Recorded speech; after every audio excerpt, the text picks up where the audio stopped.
Drafting in the FFPC Pros vs. Joe's Championship. That's what we're doing on today's episode of Stealing Bananas. I'm Ben Gretch. You can find the Stealing Signals newsletter at bengretch.substack.com. Ramping up the fire, the content hose lately. With me, as always, is Shawn Siegele. You can find all of his great work over at RotoViz. Shawn, I finished my projections yesterday. I sent them over to you. I'm excited. I'm so fortunate to have you to be interested in them, look them over. I mean, there's hundreds of decisions that I've made or stances that I've taken, and then you look them over and you're always like, are you sure about these things? And it'll be about 10 or 15 that I'm like, no, you're right. I'm not sure about those, and it dials it in. It's like having the world's best editor for my projections. I'm so excited for your feedback. We haven't had a chance to talk about it yet, though. But how you doing? Good. I got a chance to read your notes on all 32 teams today. Like you said, I didn't like it when it just was the content hose, the content fire hose there, right? So I'm excited. We got Stealing Signals really fired up now.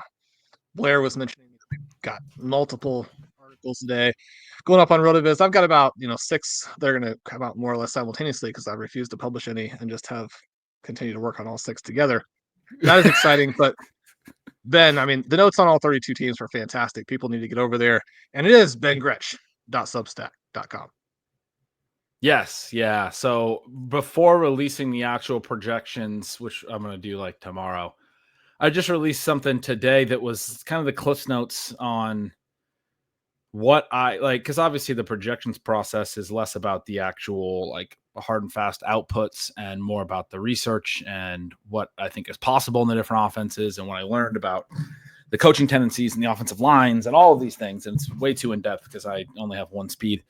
But yeah, I kept notes as I went through of like the 2 or 3 main things, the players that, stood out to me or the players that stood out to me in a negative way that I was concerned about. And then I went through today and wrote those notes down for each team. A lot quicker hitting than usual. And yet still I got the warning before I hit send that it didn't fit into a full email. If you got it into your email as a Stealing Signal subscriber, you still had to click that little. I had to open it all the way. Click on the end truncated or show the full version. That's good. That's how it is, even on the short version at a Stealing Signals, obviously. So we are picking from the 9 hole here, Shawn. We've done this Pros vs. Joe's tournament the last several years. I don't know if it's 33, 4, or 5 years in a row now. It's a best ball tournament. There are something like 8 total drafts, and so there's like an overall winner who scores the most points. We're also obviously trying to win our 12-team draft here. The Pros versus Joes is kind of misleading. The Joes are often very, very sharp people in the industry that play a lot, not necessarily in the industry, but that play a lot in FFPC, some veterans, some sharp people there. As far as the pros, we have the Deep End podcast just took Jamar Chase at the top. Mike Shope is a part of that group. He does work with our buddies Pat Carane and Pete Overjet over at ADP Chasing. You have John Daigle from Establish the Run in this room, Dwayne McFarland from Fantasy Life. Our buddies Go Bills, who won back-to-back FFPC Main Event championships. I believe they qualify as Joes in this contest and not pros, which makes... They're probably just okay. Which makes more or less no sense. Matt Shaw from Draft Sharks picking out of the 11 hole there. Several names that immediately recognize and have interacted with in those things. And so we are picking in the 9 hole. Definitely the couple picks coming before us on the long side with Dwayne and the Go Bills guys. I'm not exactly hoping for us to be able to pass guys down to the long turn and have them come back some good values in the odd rounds. Maybe we'll have a little bit of luck trying to do that on the even rounds, but really it's just go get your guys season, right? And the ADP here for this 9 spot recently, which you can select for on our ADP tool. It is the exposures and ADP apps in the best ball section there on the tools. Then it suggests that guys like Christian McCaffrey, 8, Malik Nabers, 9, Ashton GT, 10 might be 3 of the main people we would be looking at, and from having perused your notes, I know that you're pretty excited about them. You were saying that even if Christian McCaffrey loses more work than usual, obviously his scoring profile is still good. I mean, he's got the highest ceiling in fantasy, with the perhaps exception of Jamar Chase. I don't know if you can necessarily say a guy has a higher ceiling than someone who just scored 400 points. Malik Well, I made the Nabers, case recently that a guy you're a big fan of has a demonstrably higher ceiling than either of those guys, which was Devon Achane, because I think he has the highest ceiling, both in terms of receptions and in terms of raw touchdowns, because of the way that Tua just doesn't factor in any kind of rushing TD equity or anything. I mean, the Devon Achane thing is, if you think about what, like a true, like 99th percentile outcomes, think about what he could do. It's pretty nutty, but I'm with you. McCaffrey would be a fantastic pick here. It starts Chase Bowers. We get Bijan, Gibbs, and Barkley. Jefferson and Lamb just went. Ginty goes at 8. So we're going to have, other than Ginty, those two names you mentioned, Nabers, McCaffrey. We could pull Achane up. We could take Trey McBride. What were you thinking as you were kind of winding that down? well, he's the next name.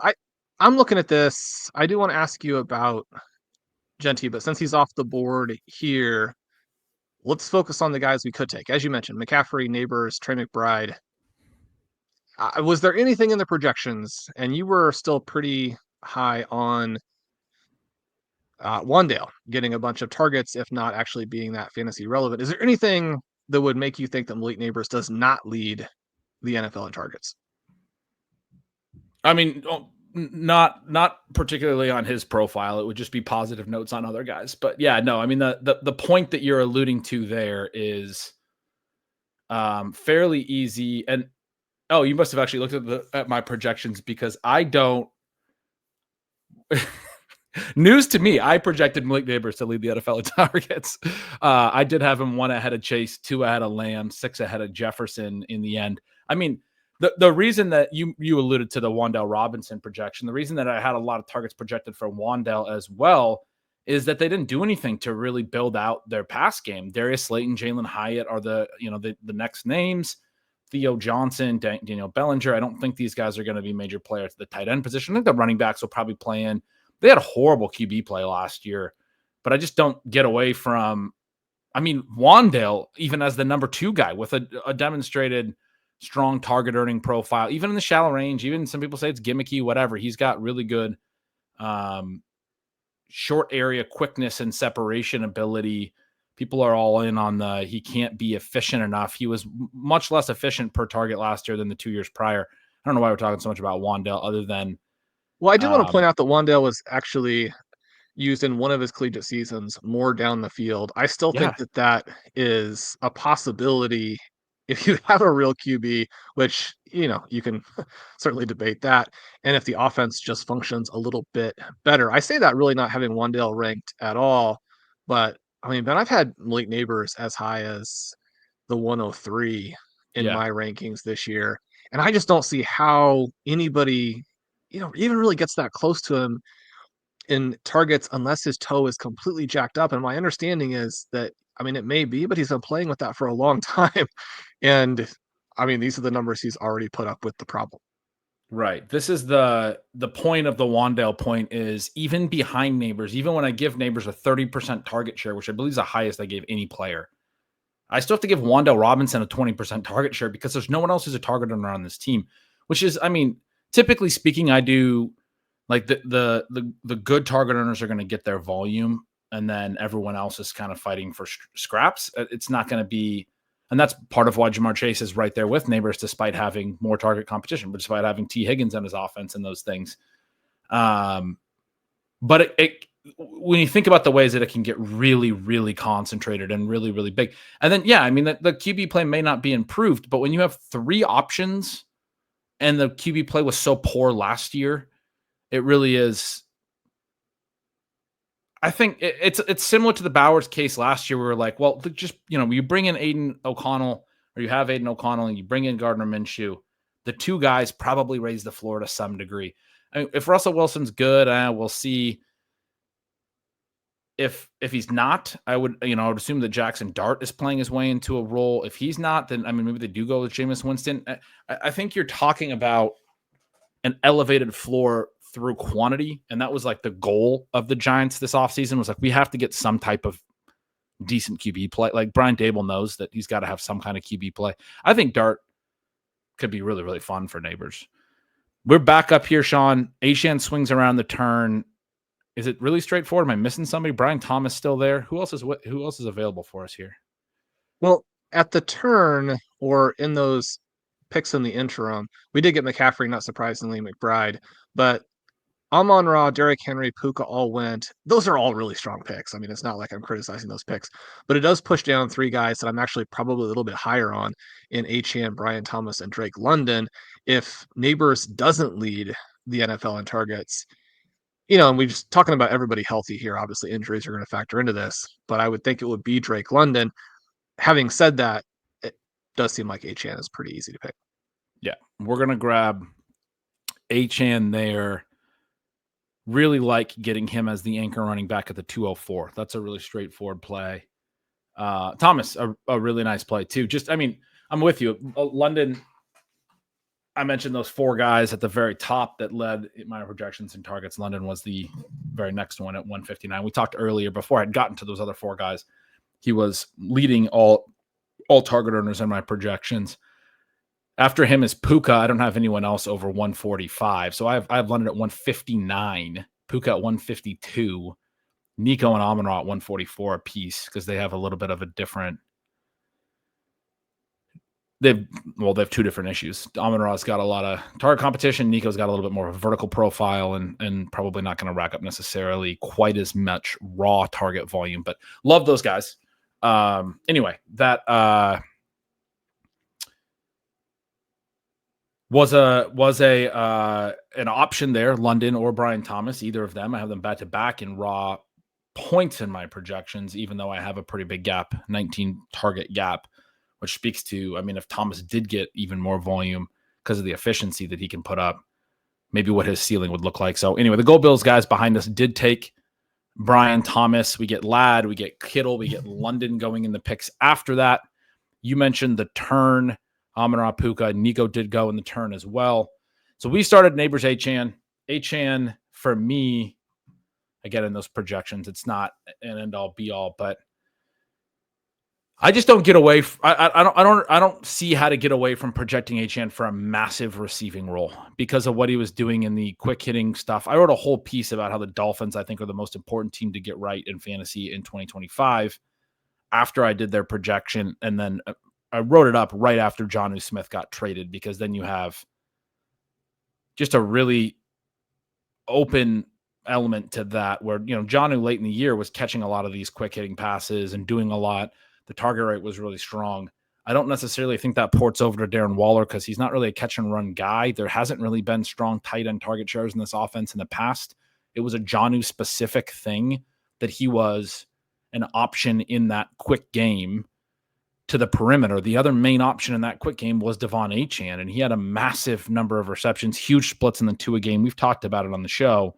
If Tua, in the 11 games Tua played, like 6 receptions, in the 6 he missed 1.8 per game. Massive splits, and he still leads all running backs by 10 in receptions for the year. If Tua plays 17 games in this offense, unless they just decide that they don't want that type of play in their pass game anymore, sure, Tyreek could get some of that. They don't really use Waddle in that way. I could see Malik Washington factoring into the quick game, those wide receiver quick hits, the perimeter stuff. He had 20 targets over the final 4 games of the year, had an injury early in the season, came on a little bit late in his rookie year.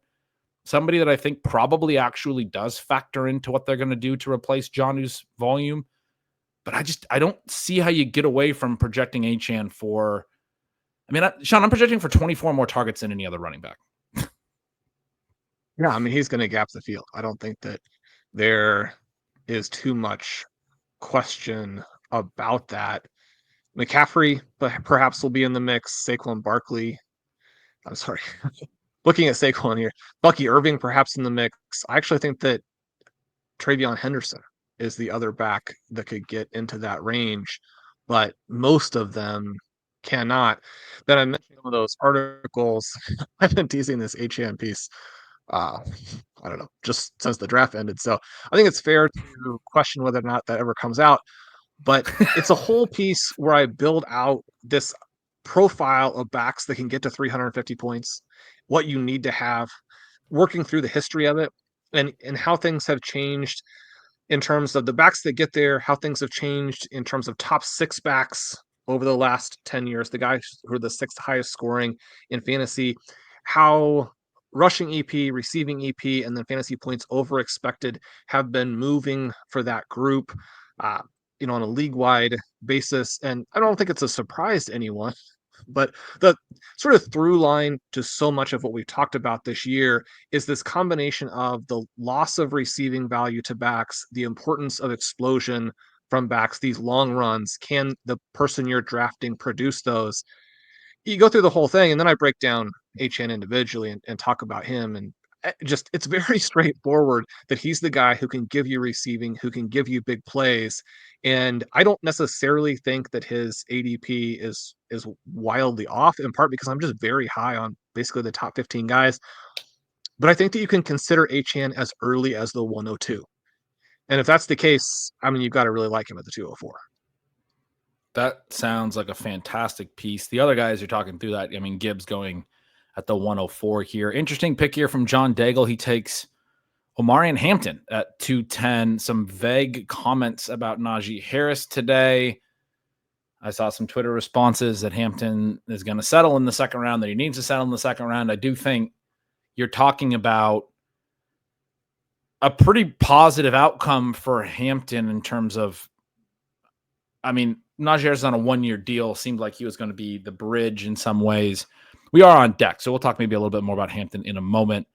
We get this late third range, Shawn, where it does get a little tricky. There's not a lot of really fun picks to be had here, especially now with the Rashee Rice suspension expected to come down, pushing him down. Garrett Wilson goes 212 in this draft. Tyreek Hill goes 303. We already have Lamar Jackson off the board at 302. A little bit of a different equation with the elite QBs in best ball. Josh Jacobs, Chase Brown, Breece Hall, Jonathan Taylor all went off in this round as well. T. Higgins is off the board. In the queue, you have JSN and Kenneth Walker, who are two Seahawks that I would stamp as being sort of the options here. JSN would be more the ADP pick. I wrote today that probably straight up I would just rather have Walker because of the trends with Seattle that seem to lean toward this being a really run-heavy offense. But we could also potentially get them both by trying to play JSN first. And I think the release of Noah Fant actually low-key was a pretty decent positive for JSN. Not a huge one or anything, but I just think it probably means less overall tight end volume in this offense. As I'm talking through that and about to ask you what you want to do, you've already clicked on Kenneth Walker, so you're not gonna. I mean, your argument today, and just you work through the projections, you work through how this offense will work. If the offense thrives, Kenneth Walker is going to smash ADP. If it doesn't, you do still have that sort of out where everything has to kind of flow through JSN in desperation. If you like JSN, and I do, and probably if I'm drafting just a random draft by myself and I'm thinking there's a better chance to get both, one of the reasons I went for Walker here is I do not think he would have come back. Yeah. But and the ADP that he has is kind of in that 402, 403 area. We're at the 404. I think with these drafters, especially, I mean, he's just not going to come back. But you say that, I mean, if we had gone the other way, we would have a chance to know. You have different ways that JSN can win. And I do think that there is also something we have to consider where, I mean, I think the JSN has a fantastic moat. I think he's established himself as a good enough player that we don't have to worry too much about the talent. He's not going to lose his job, as weird as it is to say, with as sensational as Walker was as a prospect, the big plays he's created in the past. I've mentioned that not only did he time well, pre-NFL, but he's had some of the fastest plays in the NFL over the last several years. He doesn't show up on that leaderboard nearly as often as a few other players, but he does have plays in that. We don't have any question about that. He's big. He's the guy who could really break out as a receiver. I mean, there still is some weird concern that, not weird, but just, I mean, Zach Charbonnet is also there, and Walker does have both injuries in his past and a situation where I mean, if he just refuses to run forward, he could get benched. That's a weird thing to be saying about someone that we have that much confidence in the talent. But the upside, I think, is pretty skewed in his favor. Again, if the offense works and both guys thrive, I mean, Kenneth Walker is going to score as a top 5 player in all of fantasy. Right. I mean, I think it's pretty straightforward that Mike McDonald wants us to be a run offense. For the team to win through their defense, they went out and got Clint Kubiak. They even talked about the Jalen Milroe addition and how they're going to use him in the run game in some packages. Yeah, this just looks like a team that the reason Ryan Grubb got fired, the reason they made the changes that they did is because they want to be able to run the football. And Walker is the guy that if their new run scheme fits him and gets him in, he had 0.37 missed tackles forced per touch last year by PFF's numbers, which is just massive. That's getting into the range of what Genty had in college that made Genty so special. Like, most prospects don't have that in college. And what's ridiculous is that Walker's overall rushing efficiency didn't really match that. We talk sometimes about the guys who have the evasive, the really strong evasion numbers, but then don't actually turn it into anything. But it's not for a lack of explosiveness. Both of those guys are not fast. Yeah. Right. To have it in a guy who is fast, you're either talking about just a complete lack of instincts. And again, some of this evasion does come from running east-west. It doesn't matter as much that way. You got to get north-south for it to matter. But it's also the thing where you're talking about, after the season, everybody's like, well, why didn't we all know? This is kind of the, Saquon Barkley thing where, right. In retrospect, everybody's like, oh, well, we all knew. And it's like, well, the ADP was in a place where you could exploit it. We're hoping that we do exploit this one. So Ben, we're now one pick away from actually being able to get JSN on the return. Yeah, that is it goes Kyron, Rashee Rice, James Cook, Alvin Kamara, and Mike Evans around the turn. 3 running backs go. I'm with you. I do think Walker would have went. We may get JSN. I'd put 3 other guys in the queue I'd be okay with. I don't necessarily think we need to go tight end or QB, but Laporta would be the tight end pick and tight end premium in the 4th. I'm totally good with it. Jaden Daniels is there as the QB pick. The other receivers is Xavier Worthy. And even if you just wanted to go there straightforwardly over JSN, I could be pretty easily convinced on that. I know you're pretty high on him. Devontae Adams goes. So we have the options across the board. I don't think we have to smash JSN, but I'm very open to taking him at 404. Yeah, Laporta is the structural pick, given that this is an FFPC draft where that's crucially important. I guess he's less interesting to me than the other 3 guys. Do you have a preference? I don't. I really don't. If we're going to pass Laporta, which is totally fine, he's probably not that super interesting to me. It's probably one of the receivers. I guess I don't think we have to go Daniels here either. Daniels could break fantasy. The projection was really strong. Okay, you grab JSN. It is Xavier Worthy is the one that, if somebody happened to really free fall back into the late 5th, he's the guy that people just seem to not really like very much. And so maybe that would be him that would happen to. JSN at 404. We're not going to complain about. We've now made a pretty decent sized bet on the Seattle offense, but I don't hate that. I don't hate that at all. Next round. Yeah. Did he, does he even earn a projection in your? So I'm going down. It's not good to be behind Aaron Rodgers. I can tell you that. So part of that is you don't think he's going to play the whole season?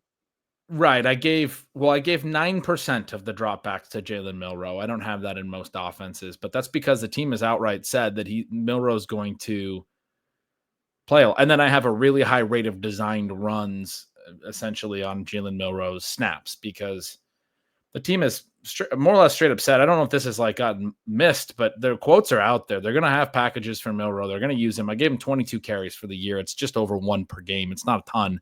To go build guys behind us. I wondered if they might do it. They took Xavier Worthy 1 pick behind us. Dwayne McFarland, very sharp analyst, takes Jaden Daniels 2 picks behind us. So the 2 guys that we were really there right with Jackson Smith and Jigba go off in the 2 picks behind us. No one's free falling back around to us or anything, which I don't think either of us expected. But I just don't want to contribute in even the tiniest way to Xavier Worthy's price rising. Ben, why couldn't they have held off on announcing, what have you related to the Rashee Rice thing until like the day before the season, but still time for him to be suspended because I was going to have a 100% share of Xavier Worthy. It will still be very high. Yeah, the You problem had is, or the benefit to your favor, Sean, is nobody still wants to take him. They think he's bad. They're just taking him now because they feel like they have to. So get that going for you. Xavier Worthy as a bad player is a fascinating take to me. You mentioned in your piece that doing the projections helped you understand even more just the immense ceiling for Jaden Daniels. He's someone that I believe we took in our super early main events. I know we got Josh Allen. We were committed to trying to spread a little bit in this round 3 range, which we don't necessarily care for. But Ben, one of the things too that we'll get into this a lot more as we go through draft season and do a lot of redraft as well. I'm increasingly uncomfortable with taking those QBs when guys like Kenneth Walker and JSN are available right here. But I just still think it's very viable to take these superstar QBs. You were saying that Jaden Daniels and Lamar Jackson just have the potential to break fantasy in a way the other QBs do not. That certainly fits with the way that I have had them ranked this offseason. You were Yeah, I saying that kind of. you thought Jalen Hurts was maybe closer, especially to Josh Allen, than people are, you know, factoring in terms of both rankings and ADP. Work us through that 4-player grouping Yeah. there at QB and how people should be looking at it. Yeah. So Lamar, I think, is straightforward. The efficiency is just through the roof, insane. The rushing yardage is crazy. We get 2 guys who have really big rushing yardage, 2 guys that have really big rushing TDs, but they all have rushing value. What's fascinating is, Allen and Hurts have both had over 10 rushing TDs that the last 2 years. No other QB has had more than 6 in any of the last 2 seasons. Is one of those weird stats that I found this year that I guess I didn't really realize, that like no other quarterback is actually really close to Hurts and Allen in rushing TDs. And then very similarly, Lamar's at 915 rush yards last year. Daniels is at 891. He's 24 yards behind him. And then Hurts is third at 632, 260 yards lower. So there's this massive gap, right? There's a 50% drop off.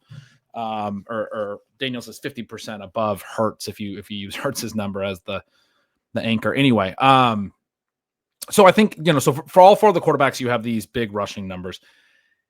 The Jackson stuff, I think, is straightforward. Under Todd Monken, he throws way more. He has a 41 to 4, TD to INT ratio as a passer last year. Still runs for over 900 yards. Doesn't really need the rushing TDs when he's throwing for that many TDs. Their offense was so dynamic last year.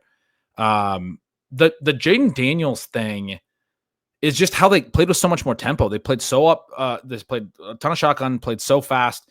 In the 5 of the last 7 Jaden Daniels games, they ran over 70 plays, including the playoffs, and it ignores week 18 because he didn't play. They had only done it once up to that point. They were always playing fast. They were always going for it on 4th downs.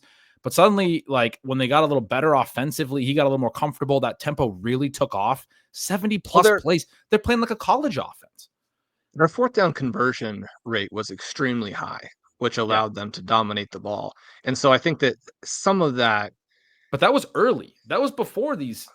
They had, I think, their whole season was a completely unsustainable 4th down conversion rate. But even saying that, I mean, they're going to be very effective on 4th down. Again, that's what Jaden Daniels gives you as a weapon. Yeah, that's the big part of it for me, though, is just, and then the way that they use the RPO game, they throw to the edge. He can pull and run, or he can get it out to his guys, and it's catch and run opportunities, the sort of horizontal raid, the Cliff Kingsbury thing. Those catch and run opportunities are pass yards, right? He's going to run the ball some. They're going to run a lot of plays. He has the ability to rack up a lot of stats, and that's what matters. The anti-Josh Allen part of this, because he's obviously really, really good too, is the inverse of that. They ran 60.3 plays per game last year. They've been above average, league average about 62 to 63. They've been above average for 2 years, for several years. And then finally this year, for the first time, below average. Their pass rate over expected was to the negative for the first time since 2018. Joe Brady took over midseason 2023. We saw those run heavy tendencies late in that year. Part of it with the play volume with them was they were really efficient. They still scored a ton of touchdowns, And Allen is going to be a big part of that. He's still a very good quarterback. You still can take him very high, but the overall play volume just projects to be quite a bit lower, even if they're really good, because they want to do things a little bit slower and a little bit differently under Joe Brady.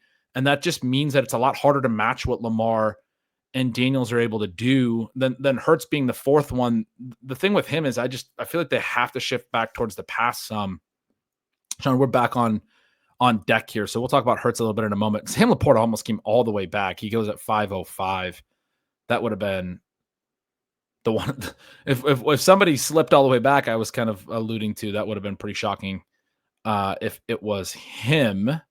Your guy Travion Henderson still out there, second highest in ADP. We're one pick away.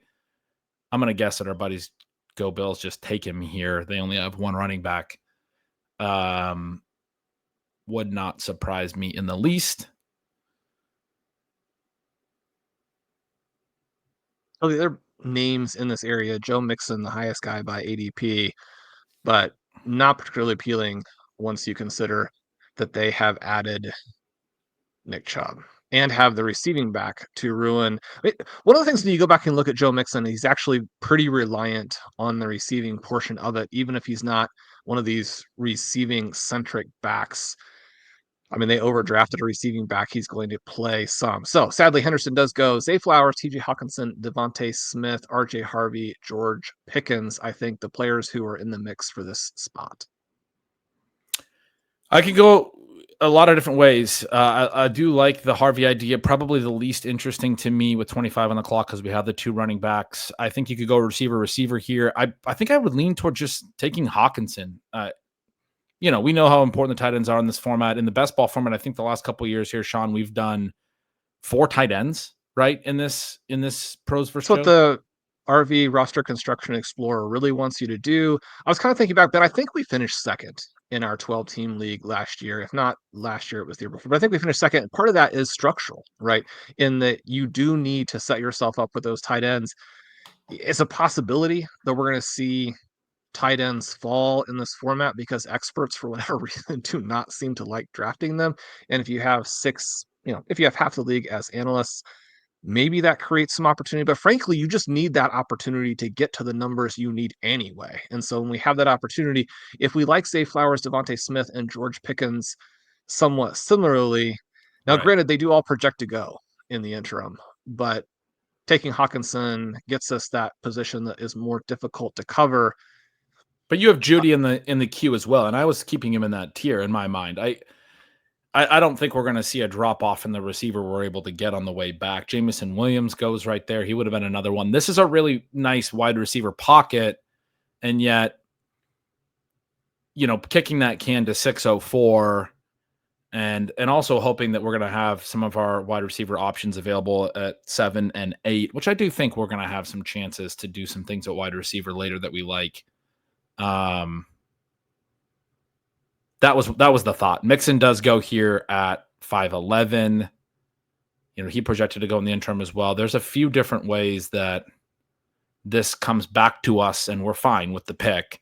I think Hawkinson was the one at this kind of turn at 509 that, as you were talking through it, I mean, the other thing is this is a total points format, not minor change to Hawkinson's value. I don't think people are really changing Hawkinson's value in most of the big best ball contests because Addison is likely to serve a 3-game suspension after reaching a plea deal, I believe, in his DUI case. I believe it's like mandatory. It's pretty straightforward. He's going to get a 3-game suspension. I don't think that's been announced, but the expectation from what I understand is that that's going to be the case. If that happens, I talked about this in my projections a little bit. Or I guess maybe when I was talking with Mike Leone on our podcast, I don't think I mentioned it in my write-up, but I do think Hawkinson would get a real bump in those 3 games. I think he's going to help people who draft him get off to an early, fast start. Kelsey goes here at the turn, so I do think Hawkinson probably, and 2 of the drafters behind us didn't have a tight end. I was pretty worried that Hawkinson would go.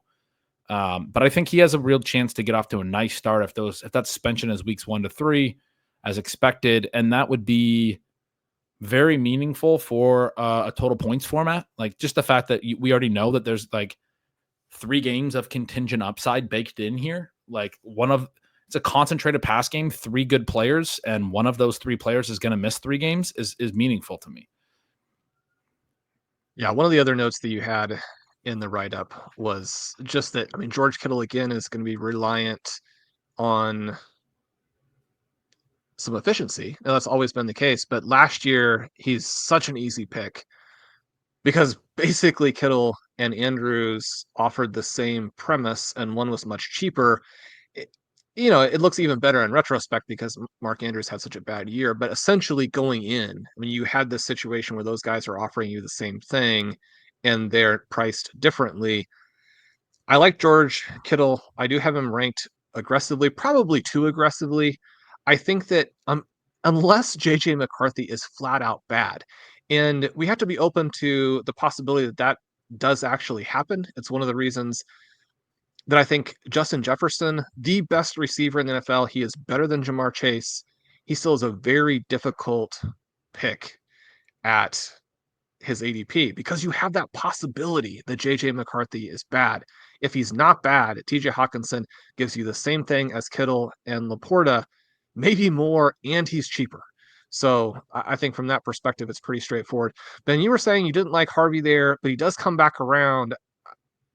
I mean, I love Jerry Jeudy, but if I'm taking him here, then I'm getting him in every single league. I Yeah. mean, that doesn't matter for this, but just kind of thinking through how we generally Well, would okay. play it. I mean, I guess I like Harvey here. I think we probably have to take Harvey, but I would say that the minor note I was going to give on Jeudy, I wrote in my projections thing today that I was a little bit bummed about the late season element for Jeudy. Just thinking through the Browns look like they're very clearly headed for the 2026 number 1 overall pick. They still have Deshaun Watson on the books this year. They can cut him after the year. They take the 2 later QBs this year. They're going to play those guys. In this format, Sean, and because we're going to wind up taking a lot of late receivers now, because we haven't taken a lot, I was thinking Jeudy is like fast start with Joe Flacco early in the year for the total points format. And if he does have some struggles late in the year, because like they're playing a ton of Shadir Sanders and Dylan Gabriel, and those guys are just bottom barrel, but they're like don't care because they're trying to lose because they want to be picking in the top 5, which I kind of do think is what we're going to see from the Browns in the second half when I go through the whole thing. If that narrative plays out, well, then we have the rookies that we're going to wind up taking in this draft as the back end part of it. I was talking to myself into Jeudy being a really fun part of the build. I wasn't thinking about Harvey being there. I think you're totally right that at 604 RJ Harvey. I mean, now, for a while there, he got really expensive. He flipped Travion Henderson, and you're a really big Travion Henderson fan. You've talked about that was probably wrong from flipping Omari and Hampton. Yeah. And now we get him, 8 picks behind Henderson, almost a full round behind Henderson. And we get him well into the 6th round, starting to get back to where the cost benefit makes a lot of sense. I was writing up a pre-camp. I mean, it's a early in camp, obviously, piece just looking at preliminary top 15 0 RB countdown. And one of the things I was noting in that is that Trey Benson, not his final season, but the 2022 season, was the 7th best in the last 5 years in boom percentage, and that he would be higher if there weren't 2 RJ Harvey seasons that were pushing him down. Harvey, incredibly explosive, a great fit for that offense. You had some very nice things to say about J.K. Dobbins in your write-up. I mean, his price is in a really weird, uncomfortable area, and yet, I mean, I think both of those guys can have very good seasons. I don't think they're going to hurt each other as much as is intuitive. The other thing I wanted to say on Jerry Jeudy, I don't know if I ran across this when I was researching Jeudy or I ran across it when I was researching Gabriel and trying to, when we do these super flex drafts, I think you have to take a Cleveland Browns QB late. Again, the RCE suggests it's more or less required to take some QBs late. The best options in terms of either getting early season points, which help you qualify, or getting late season points, which could help you win, is pretty clearly Cleveland Browns. But one of the things I ran across was that the Browns are saying that they think Gabriel is ahead of where they expected or is better than they expected, that this combination of processing and accuracy that they thought they were drafting, he has demonstrated in the offseason workouts. He is increasing his lead on Shedeur Sanders. When they Has flip he to him, he's going to be okay. It's has very he had to unlikely that he's stand great, has he but had he's to going to be stand okay. behind an NFL offensive line yet, or is he just throwing in practice? Throwing in practice is helpful when you can see you need to make the throw. I would guess that they're also giving him some virtual reality like JJ McCarthy. Unlike for JJ McCarthy, you probably have to calibrate that so that So that he in just the sees the virtual wall. reality, you can't see anything. No, Dylan Gabriel, I would expect to be getting all of those reports. Obviously, we know the accuracy was incredibly strong. We know the processing was incredibly strong. Played like 8 years of college ball before he was tall enough to be drafted, or good enough to be drafted. So here he is in Cleveland. You've been on the Dylan Gabriel bus all offseason. You'll probably be right. I'm getting my jokes in while I can. Judy goes at the 6:12. Mark Andrews at the 7:01. Ingram and Joku both went in the interim. Again, tight end premium format. We are now through 9 tight ends. So we took Hawkinson at tight end 5 there at 5:09. We've seen 4 more go in the ensuing 15 or so picks. So really glad we got him there. Our start, Nabers, Achane, Walker, JSN, Hawkinson, Harvey, 3 running backs, early 2 receivers. Now, again, on FFPC, it's a quarterback, 2 running back, 2 receiver, 1 tight end, 2 flex format. With the tight end premium, we are going to take tight ends in bulk. You can use those tight ends in your flex with the tight end premium. It is best ball. We'll take plenty of receiver volume, but you can build this way more so than in other formats because of the 2 receiver requirement with 2 flexes. You still want receiver depth. I'm not, denying that in any kind of a way, but when the picks fall your way. Yeah, when we think about the new ADP landscape that has taken over the last several years, it's actually much easier to lean into that in FFPC with the 2-2-2 to take the guys like Achane, Walker, and Harvey than it is in a 2-3-1. I just kind of feel like this sets up pretty nicely for us. Yeah, I'm pretty excited about. That's where I was going with it. You said it way better than I could, but the detours are very viable, and we'll still get our receiver depth, but we're in a good place. Addison goes there at 7:06. He would have been a nice one to fall back to 7:09. Jacoby Myers, Roma Dunze, the other receivers in this range. Definitely a lot of receivers off the board. 39 have gone. You have a QB at the top that probably will not make it back. Do you think that wide receiver? I don't know why I'm being cagey. You have Patrick Mahomes at the top. Both Rashee Rice and Travis Kelce drafters at 11 and 12 are behind us. So that I think you're thinking probably if we want to take Mahomes, and you and I were talking recently about the way that Kansas City looks. I mean, it's a nice price to be getting Mahomes in this range. Montgomery goes 1 pick ahead of us, David Montgomery. Jaden Reed is the only running receiver that you have in the queue. He's the one that stands out to me from the I don't want to miss out on this guy, but do you think he probably swings back around? I do. He has an ADP in that 809 range. Okay. I'm not as in tune with ADP. We also have like Josh Downs behind that if we had to pull someone else up, or I could try to kind talk of a you question of into if you want to go to both Reed and Josh Downs, but I don't think that's the best way to play it. I kind of think that this should be Patrick Mahomes or Tyler Warren, who I've gotten increasingly excited about and is going to go in this 7-8 range here and then take Reed. Is that okay? And do you have a preference between the QB and the tight end? I don't have a preference. You can go. We have 10 seconds. You go either way with that. I'm totally fine. Yeah, if you like Warren there, we go Warren.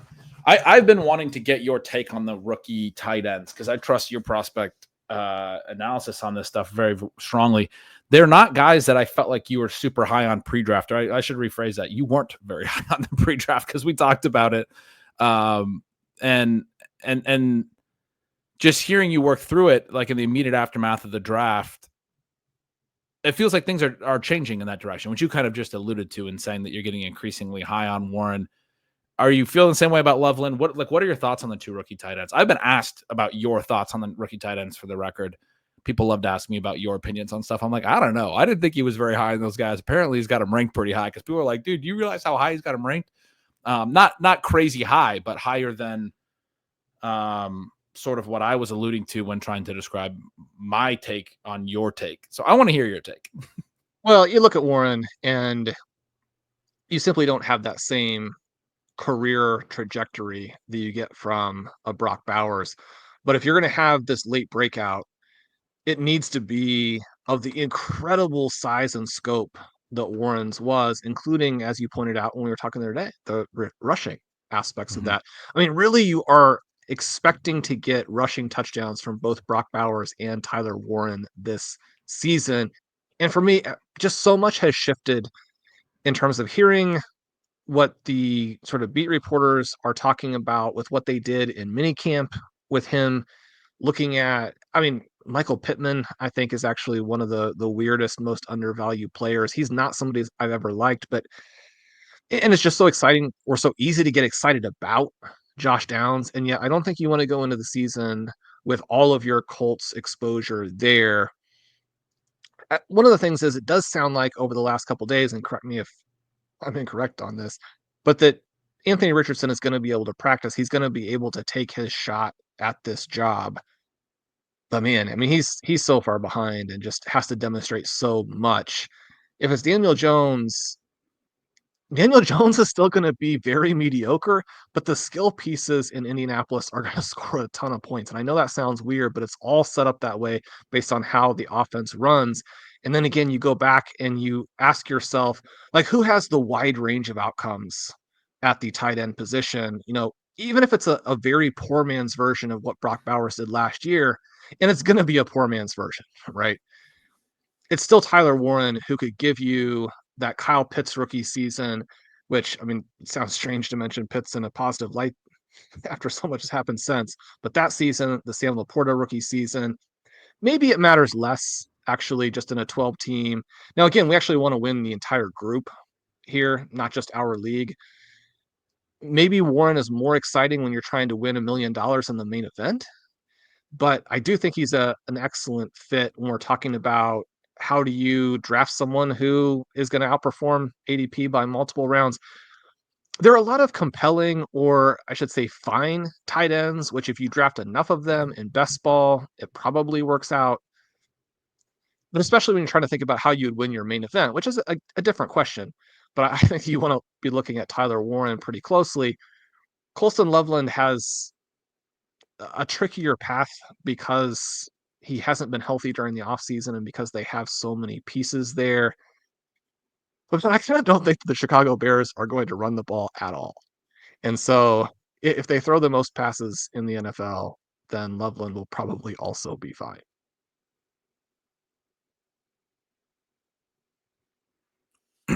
Definitely some interesting thoughts. Yeah, my worry with Loveland was just the lack of overall routes in college. And I had some people point out, well, it's Michigan's run-based offense, but even just like as a percentage, it seemed very low. He had this ridiculous targets per route in his final season, like 37%.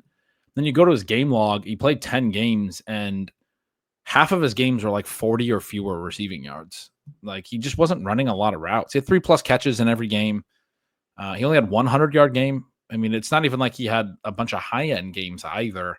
And that game was like a 105 game. I mean, it wasn't like a 200-yard game. Oh my God. The person behind us just timed out and took Jaden Reed. Obviously had them in the queue, but a timeout snipe is always a fun one. Well, we took Warren. We could just swing In some back ways, around. it's bad because it makes it less exciting to me to go ahead and take Josh Downs, especially way Right. ahead of ADP.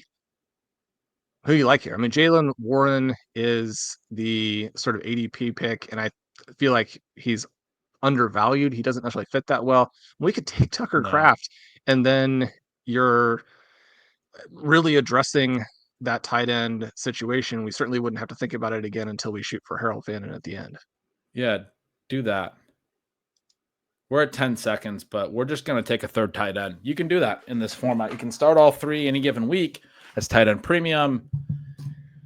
We didn't take any in the first 4 rounds. We're hitting it with volume because there's not really a clear play here. It did make the Josh Downs pick less comfortable to take Tyler Warren. One of the cases I was going to make as sort of a counter, I liked all your cases, and I was very into that pick from the perspective that, number one, I'm always into the idea that I might not have a great read on a prospect, and especially one who did a lot of really good things from a production standpoint. As you pointed out, his final season was truly epic. And, when I'm willing to take a stand against a prospect, it's usually because they haven't shown an ability to actually produce football stats. And this is not the case with Tyler Warren.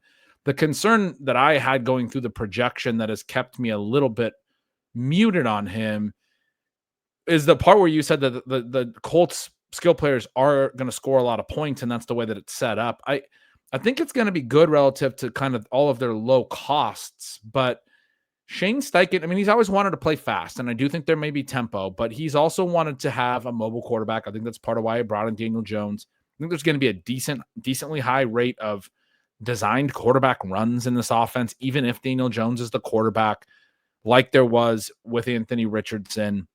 There should be more pass attempts overall, but just a reminder that, Daniel Jones is definitely an improvement on Anthony Richardson, but when I went through the projections, his passing numbers are not good. They're not, they're just bad. They're actually, like I was going to say, like they're not bad, but they actually are. They're like objectively pretty poor. He didn't always have in his defense that outside of the season with Nabers, that he did, he was not surrounded by talent. By talent. Yeah. Yeah. And I don't think he's a terrible quarterback, but I do think when you look at things like yards per attempt, when you look at things like touchdown rate, and just like the rate of, passes to the running backs and some of the things that he did as a quarterback, he's a little bit risk averse. Maybe some of that plays into Tyler Warren's hand. I do think they're going to try to like structure the offense around like RPOs and read options and have it really be very like not necessarily one read, because Daniel Jones is actually considered to be a pretty sharp quarterback. Guy went to Duke, right? Pretty sharp quarterback, but I do think they're going to be a little bit more deliberate in terms of some of the things that they do, and then some of the RPOs. We know that can consolidate number one target share. As I wrote in the piece today, I do think Warren will get some of the design stuff too, but I do think a big part of that can go to Downs, and Michael Pittman, and so you just kind of you play with the numbers a little bit. It's a little tricky. The other element is like the market expectations on the offense. They are projected to score, I believe it's the 23rd or 24th most points. I'm just kind of eyeballing it based on a list that doesn't have numbers next to the teams, but I think there's 8 teams below them. We're going to do better than that. You think they're going to be better than that, which I think is a fair position to take. I also projected, Sean, a pretty meaningful shift toward the run in terms of their touchdown distribution. So Jonathan Taylor and the quarterbacks, including probably Anthony Richardson, who may have like a red zone package or something, right? The quarterbacks I have combining for 5 rushing TDs. I have Jonathan Taylor, obviously, scoring a lot of rushing TDs. And so the split for them meaningfully more toward rushing touchdowns than other teams. Now, as you said, Tyler Warren could factor into that. He could be a guy who rushes for touchdowns in this offense. And I believe I actually gave him, I gave him 10 carries and a pretty heavy, I have a 0.3 rushing TDs, but a pretty heavy rushing TD percent on those carries. I think a meaningful shift toward his, rushing could come in the red zone area if they do use him as a runner. Pittman and Downs both go in this round. Jaden Higgins goes. Definitely wide receivers coming off. You not concerned? We've talked a little bit about Luther Burden recently. We're definitely going to be targeting him here pretty soon. But he'll be a third receiver if we target him soon. Matthew Golden just went off the board. Emeka Ibuka goes 1 pick ahead of us. You've got a bunch of QBs in the queue. What are you thinking here? I always get caught out at QB. Is that a position you'd like to look at? We have Bo Nix and Kyler Murray both as ADP options. I mean, my next pick would probably be like Tyjae Spears. Yeah, let's take a QB. I think. I mean, my option would probably be Burden, but he's falling so far that we can probably spin him around the turn. You're probably not hoping to push him all the way to 1109, right? Well, just to give a sense of where he is, I mean, he's at the 12-12. And you think in this room he's going to fall that far? I mean, this room is going to be very different, but also part of the Burden thesis is, I think, that late season breakout.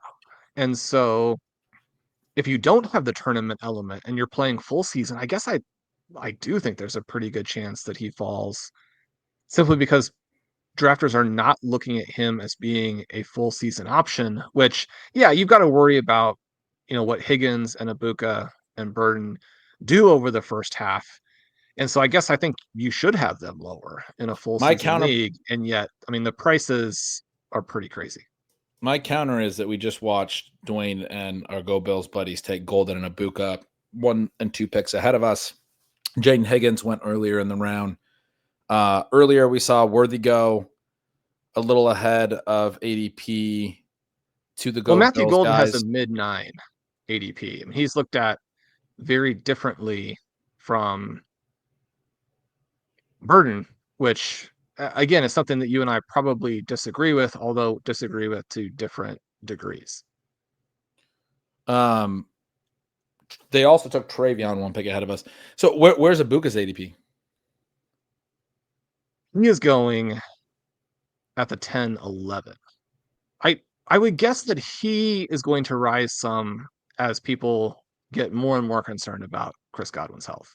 So my point is just that the Go Bills guys, who we know to be sharp drafters, you don't think they're going to let him I don't think at 1108 they're going to let Burden go by to 1109 after they just took up Buka a full round ahead of ADP at 908. But I mean, you have a better read on this stuff than I do. You tend to, and I actually listeners a sense of to give listeners a sense of the other possible options here. The other names are like Darnell Mooney, Brandon Ayuk, Keon Coleman, Rashid Shaheed, Christian Kirk, Rashad Bateman, Hollywood Brown. None of those guys are basically draftable at all, especially in Ayuk is the one that I would be really interested into, but not in a total points format, probably. Right. And so not in total points. I think that Rashad Bateman is undervalued, and I would like him as a pick later. He's going to score touchdowns. He's going to create big plays. But so like none of the rest of those guys are draftable at all. Trey Harris then is the next guy below that. I think that he is also very interesting. But so part of taking Burden here is we can't take all 3 of those guys in round 11 or round 12, right? Like, so we start to pull. We don't have to do it that way, obviously, but all of those guys are going to be off by like 1309 probably, right? Or am I getting too aggressive? Yeah, I know. I think the issue is that, Trey Harris is not going to make it to 1309. Probably neither is Rashad Bateman. It is a little bit of a problem because you need actually one of those guys in 13 for us. The other thing is, I don't think that we have other picks you have to make here. There are names like some of the QBs, like Tyjae Spears, that I think are good picks, but we're not giving up something fantastic to go with Burden if that's your lean. You're thinking a second QB in the window, and I do think that makes sense. I wasn't really thinking through that because we had already taken one, not thinking best ball in my mind. I think if you want to go QB here, like that makes sense. But Burden or QB, I don't think Spears is the pick for me. I do really like Tyjae Spears. We do go Burden there. I really like Tyjae Spears. I think on a team where we got Achane, Walker, Harvey early, we got the 3 tight ends. You either got to build out wide receiver or take the meaningful pick of the second QB in the window there. I don't think, Spears would have brought something to this build. Again, we talked about how there's 2 running backs and 2 flexes. You could feasibly start all 4 running backs. It wouldn't have been a bad thing to take a 4th running back there. I just think in terms of making sure that we get the appropriate wide receiver depth or the appropriate quarterback depth, right? Those 2 picks made more sense to me having already addressed tight end 3 times over in the earlier rounds. And partly, again, we didn't have to take QB there, but inevitably I will be part of pushing QB too far. But one of the reasons that it didn't go ahead and pull the trigger on QB is that there just still are a lot of names we like at this point. Now, eventually that changes, and it usually changes before I actually pull the trigger. But it would have been Caleb Williams. He would have been a minor ADP value. I just mentioned how they're going to throw a ton, and he should probably run a little bit more and create more rushing value there. I mean, Caleb Williams is one of these guys that has at least some possibility of being, we always want to pattern match to exactly the same thing as opposed to just kind of relaxing and understanding that not everybody gets there at the same time. And this year's Jaden Daniels certainly doesn't have to be a rookie. It could very easily just be Caleb Williams, even though there will be obviously some parts that aren't exactly 1-to-1. Having said that, I mean, there just are a lot of names at QB that could easily score as much or more, and that will be true through round 13. Now, after But I round think even 13, later, it becomes less the case. you talked a little bit earlier about how sometimes in these industry leagues, the tight ends will slide. The QBs even more so. Baker Mayfield just went here in the 10th. I mean, you mentioned Caleb a little bit of ADP value. I think Mayfield's going ahead of him, right? Yes, that is true. Baker Mayfield goes in the middle of 8. You mentioned in your piece that he was obviously the most overvalued QB. I'm certainly not completely out on Baker Mayfield. I am out at the price, which basically does mean that I won't have any. It's not saying that I think he'll be bad, but Yeah, that's my point as well. He I just guess looks I like would. a clear regression candidate. Dak and Drake May go back to back at the one. I think I was pretty excited about the combination of Drake May's rushing and the breakout potential, but they're just not going to move the ball. They're not going to move the ball through the air. I don't see how. His Pretty range of sure you outcomes is simply not as good as a lot of the QBs who were left. pretty sure you said Trayvon Henderson was about to catch 1,000,000 passes a little bit ago. Lead the team in like a receiving category. That's not Drake May's stuff. I think you're gonna miss on Stephon Diggs this year. I'm gonna say it. He's the I'm gonna veteran miss that on my actually, guy. I'm gonna quit on my yeah, guy too early. yeah. You're convinced that he has nothing left, and I think you're wrong. I want that on the record. Well, I've seen him run in a grassy field, and he was able to run straight ahead. So maybe he's not He looked faster than completely Deebo washed. Samuel, didn't he? Oh man, he did. He did indeed. Yeah, I hope that he does well. Certainly, we're rooting for Stefan, even though, and maybe in part because he is a very colorful collector. So Caleb Williams does go. I'm a little bummed there. I liked that we took Burden and took the shot that maybe Caleb would come all the way back. 2 other drafters felt that the 10-11 turn was a good time to double tap quarterback. The Baker drafter takes Caleb on the way back.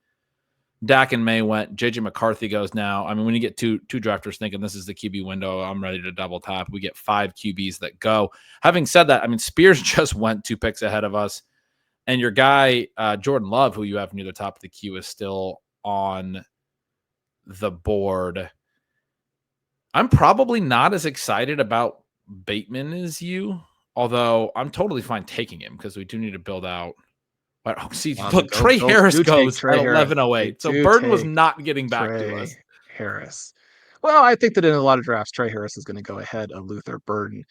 Now that Mike Williams, I don't think That's he was fair. ever going to cause any problem for him, Yeah. but now he definitely will not. You can take. There are just still a ton of interesting QBs here. We could go ahead and take Bateman, but I'm certainly fine. I don't think that you want to draft Bateman and redraft. I do think that he is one of these Take very him. unique guys. There just aren't that many players I really think are. Do you prefer that to either Tootin or Blue? I mean, Oh, Blue yeah. might No, go all the way through drafts, but I would probably prefer Tootin and just now that we got Burden. Yeah, and just keep pushing quarterback. Try to get Bateman on the way back, is what you're thinking. yeah, let me look and see. I mean, So Bashaw Tootin in the late 11th is Jordan Love goes one pick behind us there, which is fine. You have Trevor Lawrence in the queue as well, but Purdy, Goff, Herbert still available. I mean, there's CJ Stroud. There are quarterbacks.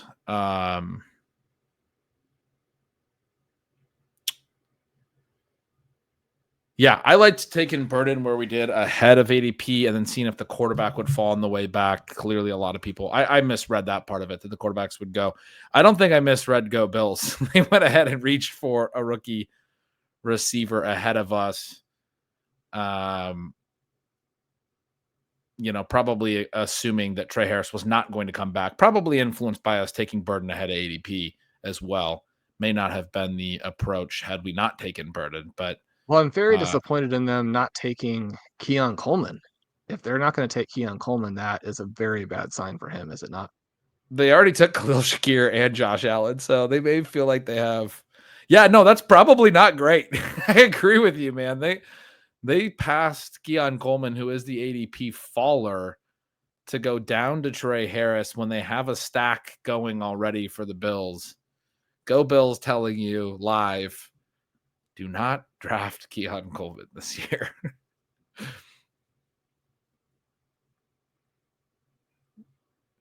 So, Ben, we were really excited about Jaden Blue.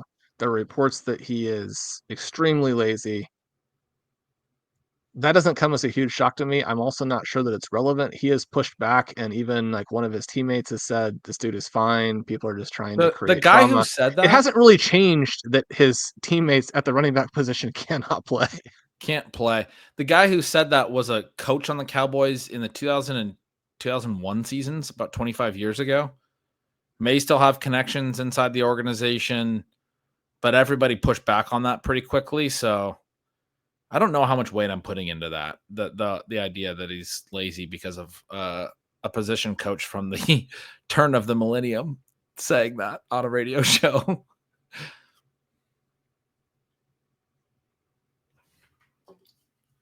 Yeah, he's pretty tempting here. I just lean into those running backs. I mean, this will be our draft where we get to show off all of those favorite ultra late round receiver picks. Seriously, here, going through the projection is going to cover up, I think, the spike week potential for Bateman a bit, but you obviously didn't come out of working through them very excited. And partly it's No, that even with the offense being extremely explosive and extremely efficient, it's hard to see how their individual guys, including Zay Flowers, really have ceiling seasons, at least from a full year perspective. I do think Bateman makes a lot of sense here. I kind of pushed back on that a little too quick. And if you, I mean, I think receivers. I really like Jaden Blue too, so I would be comfortable either direction. And I'll also be comfortable getting the Trevor Lawrence pick made and have a second quarterback, frankly. But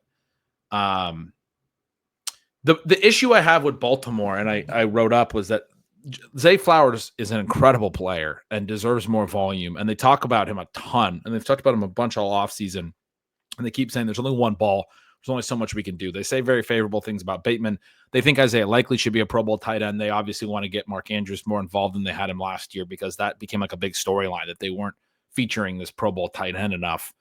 So they basically have these four core pass catching players, and they all, we know that efficiency leads to volume. They all independently have those profiles. And I think that's probably what you're seeing to a degree, is that Rashad Bateman was incredibly efficient last year, scored a bunch of touchdowns, was really good on the downfield stuff, had a high ADOT, did a bunch of awesome stuff.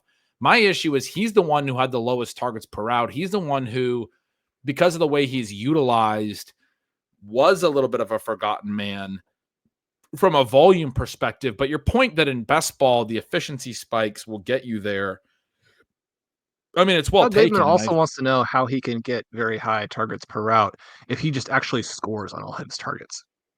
I mean, he can earn a target the next time he's up.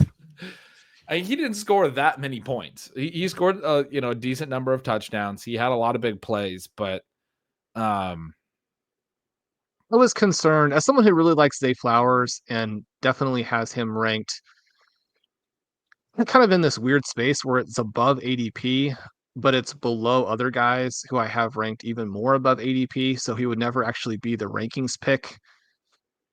And that's in part because, and some of this is going to be fluky and just sequencing that is not indicative of anything more than sequencing. But I mean, he was stepped on by these other guys in the second half of last season. And with Bateman being a former first round pick who does have that big playability, I think that unlike most similar players, Bateman has the potential for a secondary breakout that is still limited by this overall context that we talk about. But if we're looking at a really explosive offense and trying to figure it out, like how do can I play Zay Flowers? Can I play Mark Andrews? Playing the cheapest guy, I think, has both what it has some risk mitigation, but it also has the best chance to meaningfully beat ADP, in part just because you don't have to have the same result. If they all come out with a disappointing full season total, then the guy who has a result that actually works is Rashad Bateman. I disagree.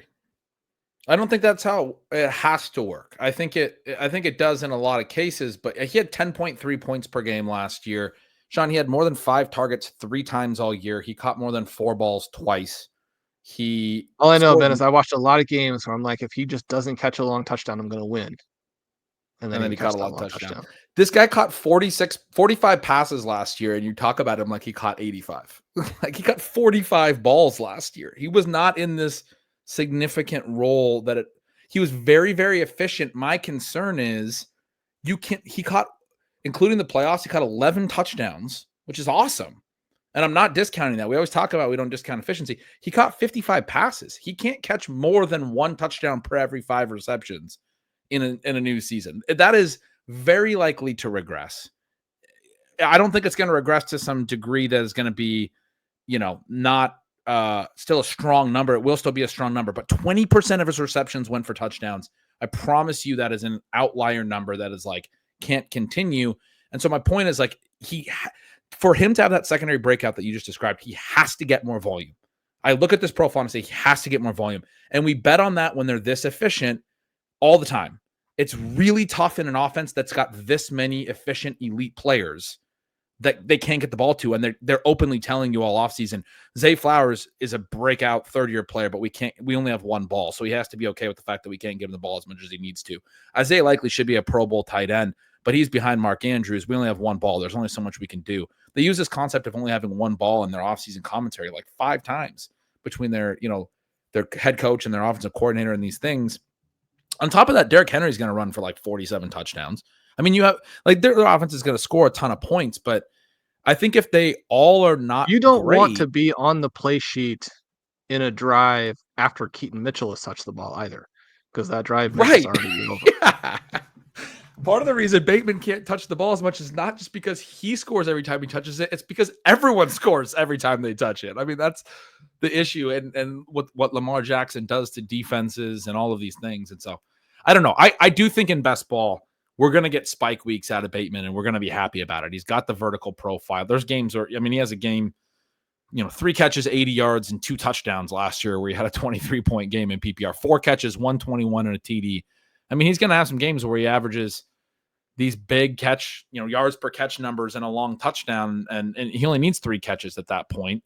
You can get 15 plus, 20 plus PPR points, but the raw scoring, this is one where I feel like I kind of have a little bit of an inkling of what you're seeing, that you're seeing the FPOE numbers and those things. I think you're missing the raw numbers a little bit is why I push back on it. Cause it's just not as good as I think you might hope it is, or that's my thought on what it is you're seeing. I'm probably wrong a little bit. Anyway, we are almost back up. I was going to ask you Justin Herbert right? versus CJ Stroud. He does go to Dwayne. Actually, what I was going to ask you is Justin Herbert versus Bryce Young. Then I don't want to say that you're wrong on this Bryce Young projection, but it needs to be a lot higher. I was talking about Jaden Blue, who went all the way back at the 1303. For some reason, I had missed that, but then I saw him disappear in a queue. Well, we got a bunch of picks right in a row. Okay. Rapid fire in round took 13. him. He did swing around the turn. I thought maybe there was a shot he'd fly back to us. Yeah, we're gonna.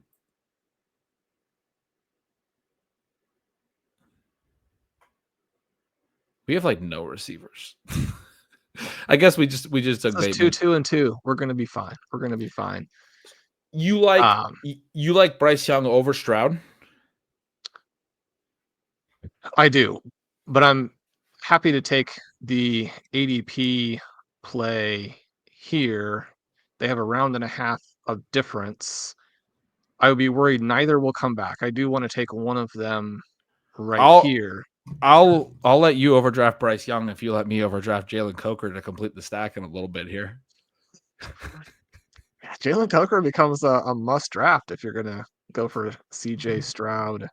I see you've put Marvin Mims in the queue, and this is another it's going to be another Rashad Bateman conversation. So I'm trying to find receivers that we are going to strongly agree on. Let's take Young. We take Young. I think Coker's a guy that it sets us up to take that we'll both agree on. I mean, I love Mims too, but man, so much of his work last year was out of the backfield with manufactured stuff. Are you not concerned about Peyton's rotational tendencies? Mims only ran like 190 routes last year. They had 4 guys between like 190 and 315. And then they go out and they add another. What's the breakdown first half and second half? Do you have that in front of you? It's still not big. When he got up into the higher numbers, it was around like 40 to 50% routes per drop back. I did look at that when I did the projection, and I was like, his high end was like 50%. All the ancillary receivers on Denver, it included, Devon Vele, who ran the 315 routes. He was on the high end. Troy Franklin, Marvin Mims, Lil Jordan Humphrey actually ran in that 200 to 300 route range. They had 4 dudes. They were all between like 45 and 55 targets or something. They all cracked a 60% or maybe it was a 70% route rate for the season, individual games, 2 times. Vele did it once and Lil Jordan Humphrey did it once, both the bigger body types. They went out and got Pat Bryant, who's going to fill that role. And I think Vele and Lil Jordan Humphrey were clearly playing similar roles when you break down the routes. When Vele missed 4 games, Lil Jordan Humphrey had his big routes role, and he had his 70% route game. Mims was very rotational all year. Later in the year, played a little bit more, but I don't know that he ever cracked like 55% routes as a percentage of dropbacks. Franklin, at least, I think he topped out at like 61%, if I recall. He got up to a little bit of a higher role. And actually, he would be the one that I would be a little more intrigued by, I guess, because we only had the 1 season of data.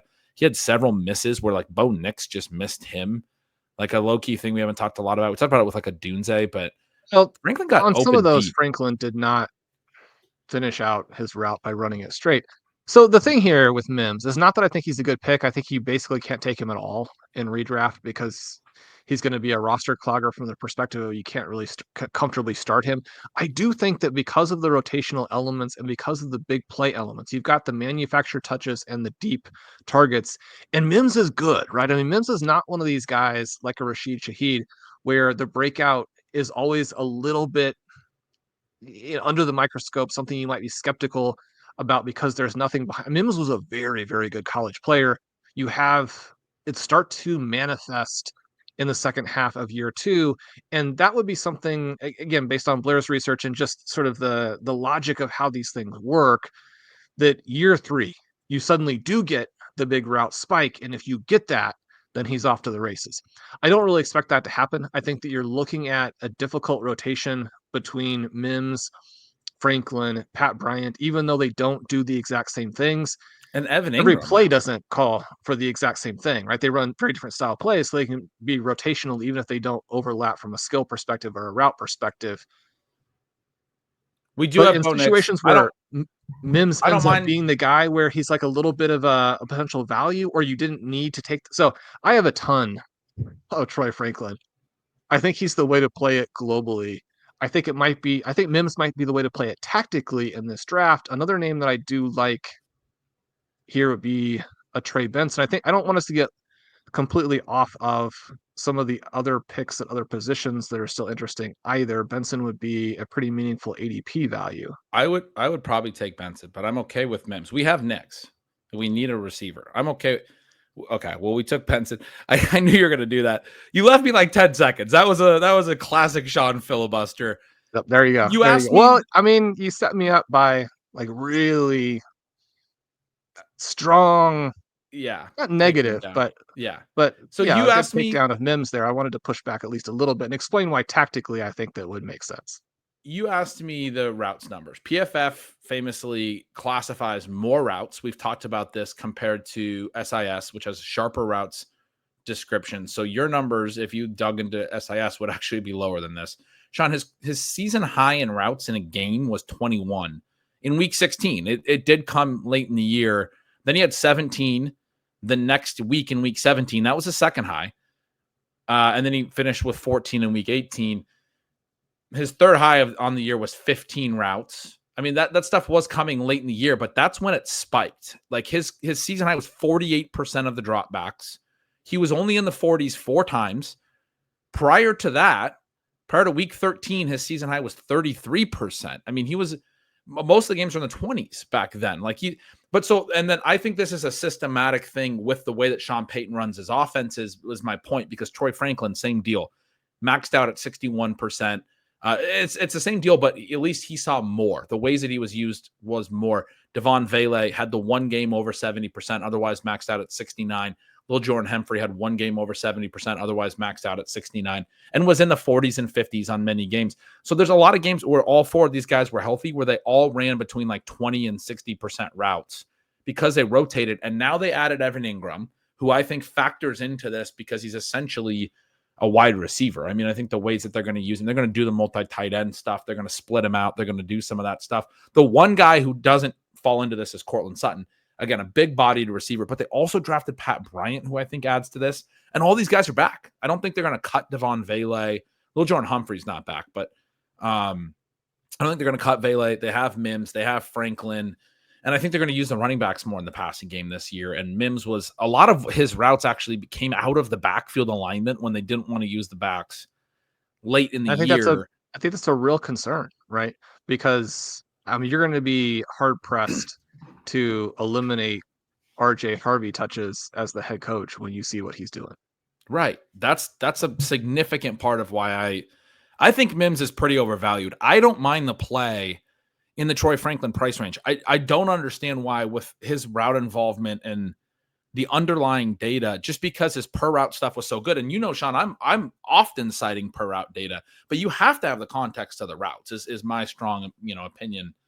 And I don't know why he goes meaningfully ahead of a guy like Franklin, who actually showed more route ceiling, wasn't as efficient, but was a rookie as well. This was the second year for Mims. And Peyton, remember, it was Peyton's first draft pick. And for whatever reason, Peyton is just like, I mean, he's amazing. Marvin Mims is amazing. And he's like, well, we really think he's an explosive player, but we're going to find 20 routes for him as his season high. I mean, that's crazy. That's crazy. He does go there. I was hoping maybe he'd fall all the way back to us. I think you have to be on the lookout for a Cortland Sutton trade. Okay. But I don't think Mims gets those routes because he doesn't have the size, right? Peyton's always talking about the size and all this stuff. Look for Pat Bryant to be that's the new breakout star with Troy Franklin and Marvin Mims. That's who we operating should really around him as Jatavian Sanders goes, Ben. That was our other 4th tight end option there. We are back up. That was Go Bills again. Disconcert you too much, but Romeo Doubs and Adam Thielen and Jack Besh are the top 3 names. We can't take a wide receiver here. Do you have some other players that you like? I guess we could take Wan'Dale Robinson, right? No? You can take Wan'Dale. I think you can take we have Jalen McMillan. But my preference would be to take one of these 3 running backs in DJ Giddens, Jarquez Hunter, or let's just take Brashard Smith. Brashard Smith's the most fun, right? We already have kind of a handcuff play in Trey Benson. I do kind of feel like Jarquez Hunter and DJ Giddens. I like taking both of them a lot, but particularly more, I think, in managed and in best ball, because I do think you're getting a little bit of a handcuff thing. Maybe Hunter can just kind of beat out Kyron because the Kyron inefficient. They just really like Kyron Williams. I mean, Sean McVay talks about Kyron Williams like he would give him his child to raise. It's very different. But he's going to be raising it with Cooper Kupp over on this team where they're slow and don't create any big plays. But it's very different than dude who's going to be. Yeah, when Kyron took over from Cam Akers was notably like constantly infighting with the coaches and everything. It's very, very different in that regard, and I do think that's meaningful in terms of Kyron getting the deference and the play time. Now, it's also meaningful that they've sunk real draft capital in the running back two years in a row, and after Blake Corum didn't do much last year, they did it again this year in a deep class. They still take a round 4 back, meaningful draft capital again this year. I think they want to get somebody to help Kyron Williams because Kyron Williams has not, frankly, been amazing. But anyway, Brashard Smith is the guy that, Sean, if Patrick Mahomes is going to have the year that you keep talking about and that we think is possible, and they want to throw away more and they want to do all that stuff, the last time he had a huge passing season was 2022. It's the last time Jerick McKinnon had the Jerick McKinnon role, had the 9 receiving TDs and all that stuff. You need an explosive back out of the backfield a little bit to help, a lot of the different things that you're trying to do, especially with Kelsey aging. That's why they drafted Brashard Smith, is it not? For the Jerick, we used to talk about the Jerick McKinnon role. No, I don't hear that as much anymore because it wasn't part of the offense last year. But 2-3 years ago, the Jerick McKinnon role was a big deal, right? This pass downs, explosive back. That's what Brashard Smith's going to be. Yeah, and they've had, in the successful Mahomes seasons where he gets the touchdown numbers way up there, they have a lot of touchdowns to the manufactured receivers like the Jerick McKinnons, the Kadarius Tonys, what have you, in those roles. Passes really close to the goal line. There are some similarities and differences, but what we talked about with the Miami Dolphins at the top of the show and how Achane was going to get those opportunities.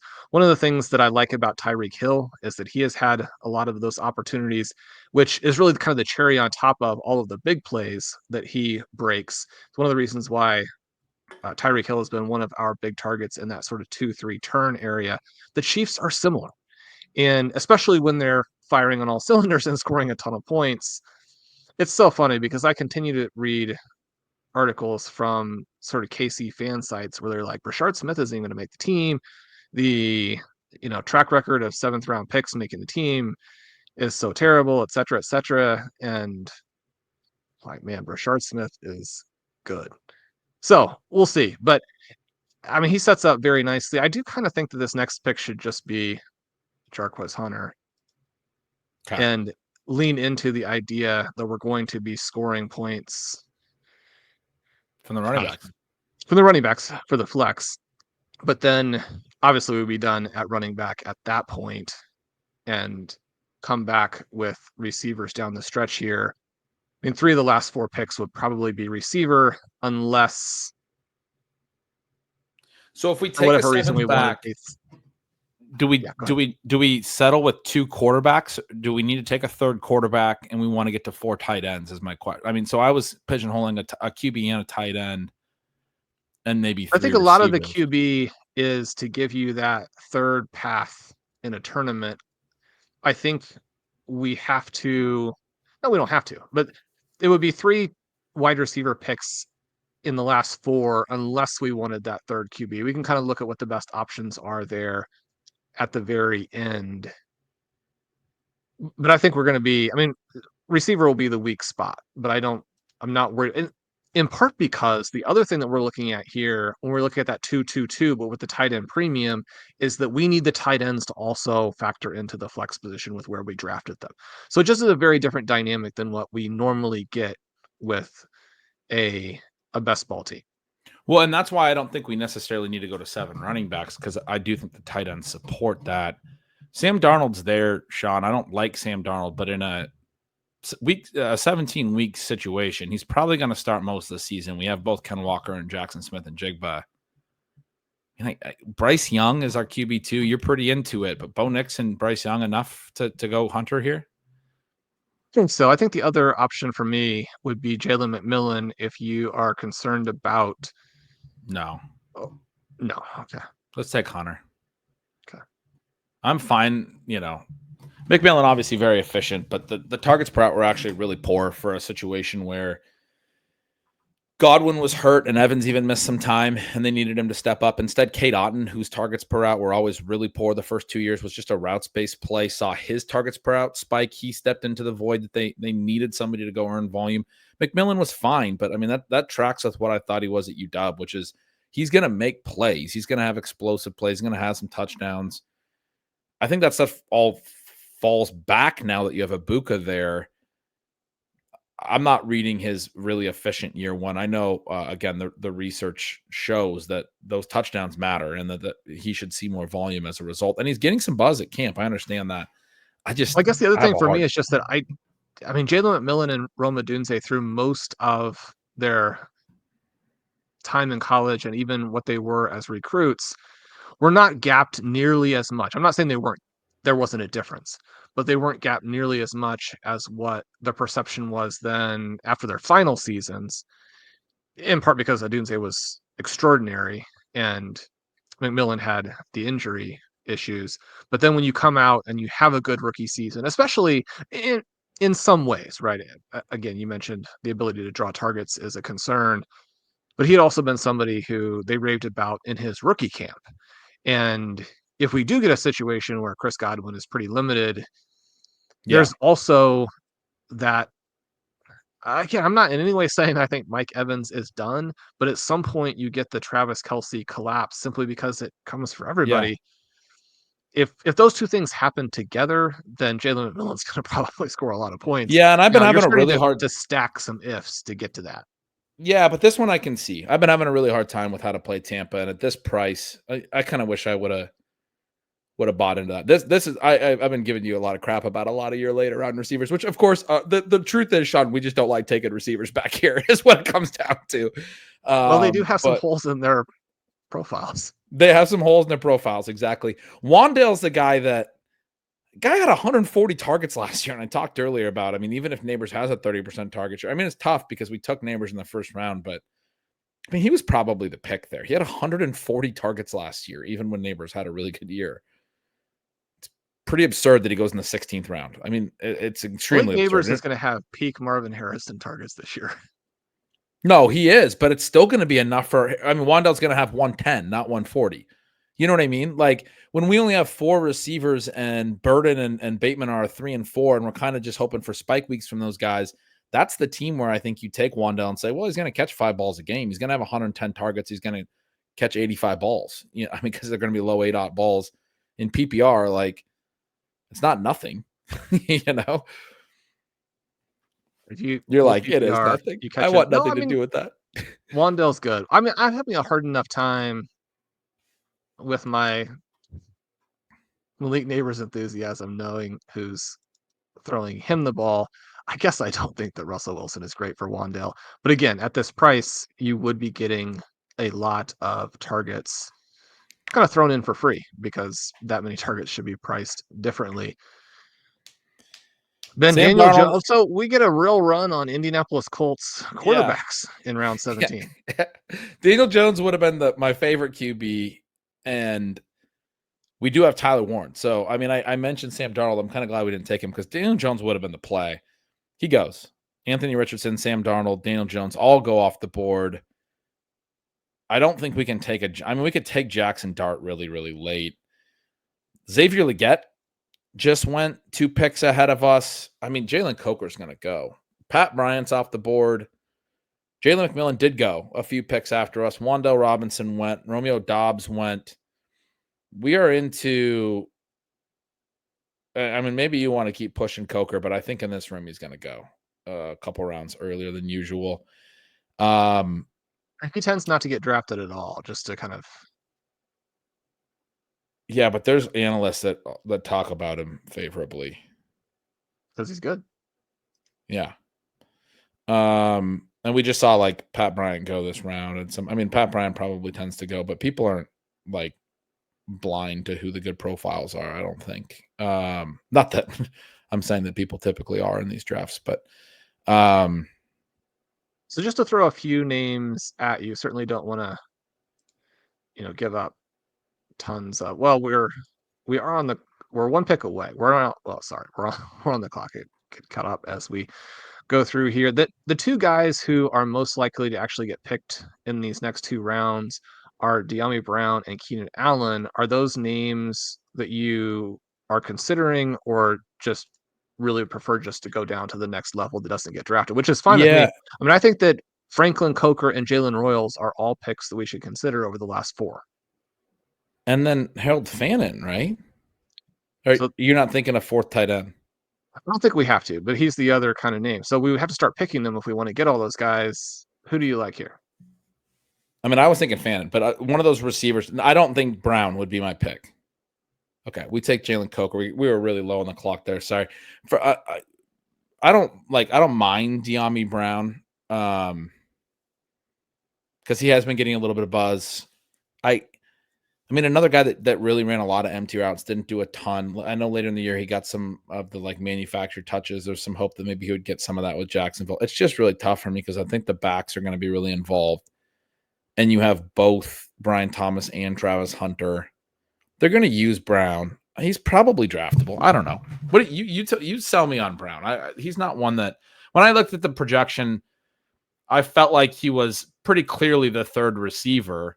But ultimately, I felt like when I looked at his profile and Parker Washington's and Brenton Strange's and the other tight ends and the other depth receivers, that I just wanted to put more target share onto Brian Thomas and to Travis Hunter, and that if either of them missed, that the other one would just be in the Malik Nabers situation we were just talking about, where they're getting prime Brandon Marshall target shares. I feel like when you have these two, even if Brian Thomas misses and they just go, all right, Hunter, we're going to keep you only on offense now because we need you on offense, right? You have that flexibility with him. If Hunter, for some reason, is playing too much defense, well, then Brian Thomas is getting a million targets. Maybe De'Ami Brown at this price, though, is better than those other options, Parker Washington and Brenton Strange and stuff. And then, he probably is pretty interesting. Is that kind of what you're thinking? Yeah, I'm basically, when you do get caught, and the preference is to not get caught, but when you do get caught in best ball, and you need the receivers late, I'm looking for guys who I do believe are just objectively good. And De'Ami Brown was one of these players who came into the NFL with a pretty interesting profile from college, where especially the vertical element, pretty intriguing. He's athletic. I was kind of shocked when I went back and looked at his numbers from last season when I was writing him up for some various things and realized he basically did nothing the entire regular season. And then he pops a little bit in the playoffs. It's hard to draft someone just because they had a good playoff game. But I do think that when you're talking about an interesting coordinator like Liam Cohen, there's a tiny little bit there. And if the Jaguars take this jump, part of that jump is that Brown is a Rashid Shaheed, Marvin Mims, Rashad Bateman type of play. And we want that more than just guys who are going to get a handful of very low value targets and not get in the lineup ever. Now, it's still pretty thin. And I think especially if you get the Travis Hunter breakout on top of Brian Thomas. And I just always want to mention that I think that things evolve. Players can have breakouts. I think there's a great chance of Trevor Lawrence having the Baker Mayfield style breakout. But one of the things that you noted in your write-up was that their offensive line is meaningfully worse than Tampa. And I think that we probably still overvalue just how good Trevor Lawrence is. Now, I don't think that's going to hold Brian Thomas back. I don't think it necessarily holds Travis Hunter back. But we're talking about a guy going for 5,040, which is where the peripheral players start to get interesting too. Trevor Lawrence is probably just not that good. Yeah, he may not be. I do think there's a track record, and Baker Mayfield is one of them, of some of these guys just breaking out a little bit later, although he did more early. But Jared Goff, I think, is a similar reflection, had a little bit of a journey. He did more early too. There was another former number one pick that also fit into this conversation as I was thinking through it. But Trevor Lawrence isn't old, and it does sometimes take guys 4 or 5 years at the quarterback position to really learn how to read defenses and those things. So I'm not like as confident as what. Oh, I mean, maybe Bryce Young's the other name I'm thinking of, but his was more in year 2. But we think he kind of went from really poor production early. I don't know. I do think we probably overstate him a little bit, but probably also there is still meat on that bone. I pretty strongly feel, even though I don't think he's amazing by any means. I think he's kind of an airhead, but I think Jared Goff was too, and then he ended up being really good. So there's sort of my deep analysis. We're back up. Tyler Shuck went, Russell Wilson and Jackson Dart both went. We're probably not getting another QB in this draft. Deontay Johnson went. I told you the weird profiles that don't always go are going to go in this draft. I think Deontay Johnson's vaguely intriguing. He goes in round 17 here. We are back up. I would go any direction you want to go here. I don't think we can count on anyone coming back, would be my perspective. And I think we should throw ADP out the window.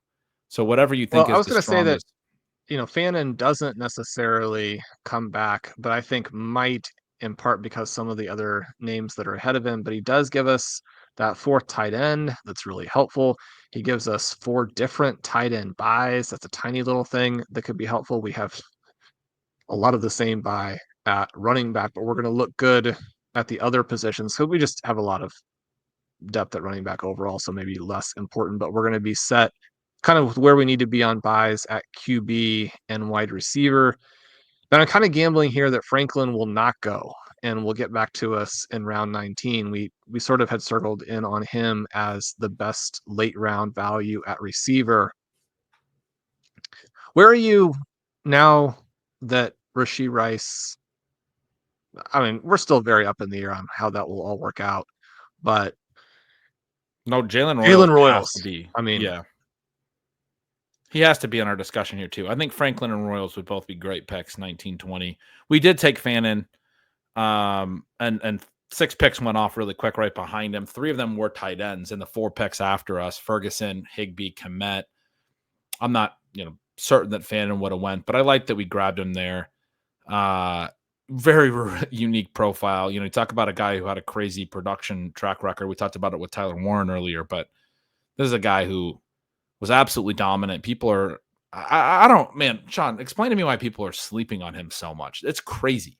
It's absurd. He got I actually said on the Establish the Edge podcast, I was talking up his draft capital, and I was like, he went in the early 4th round, because that's the way that I had been gaslit into thinking he must have been a day 3 pick, but he went in the early 3rd round. Yes, he did.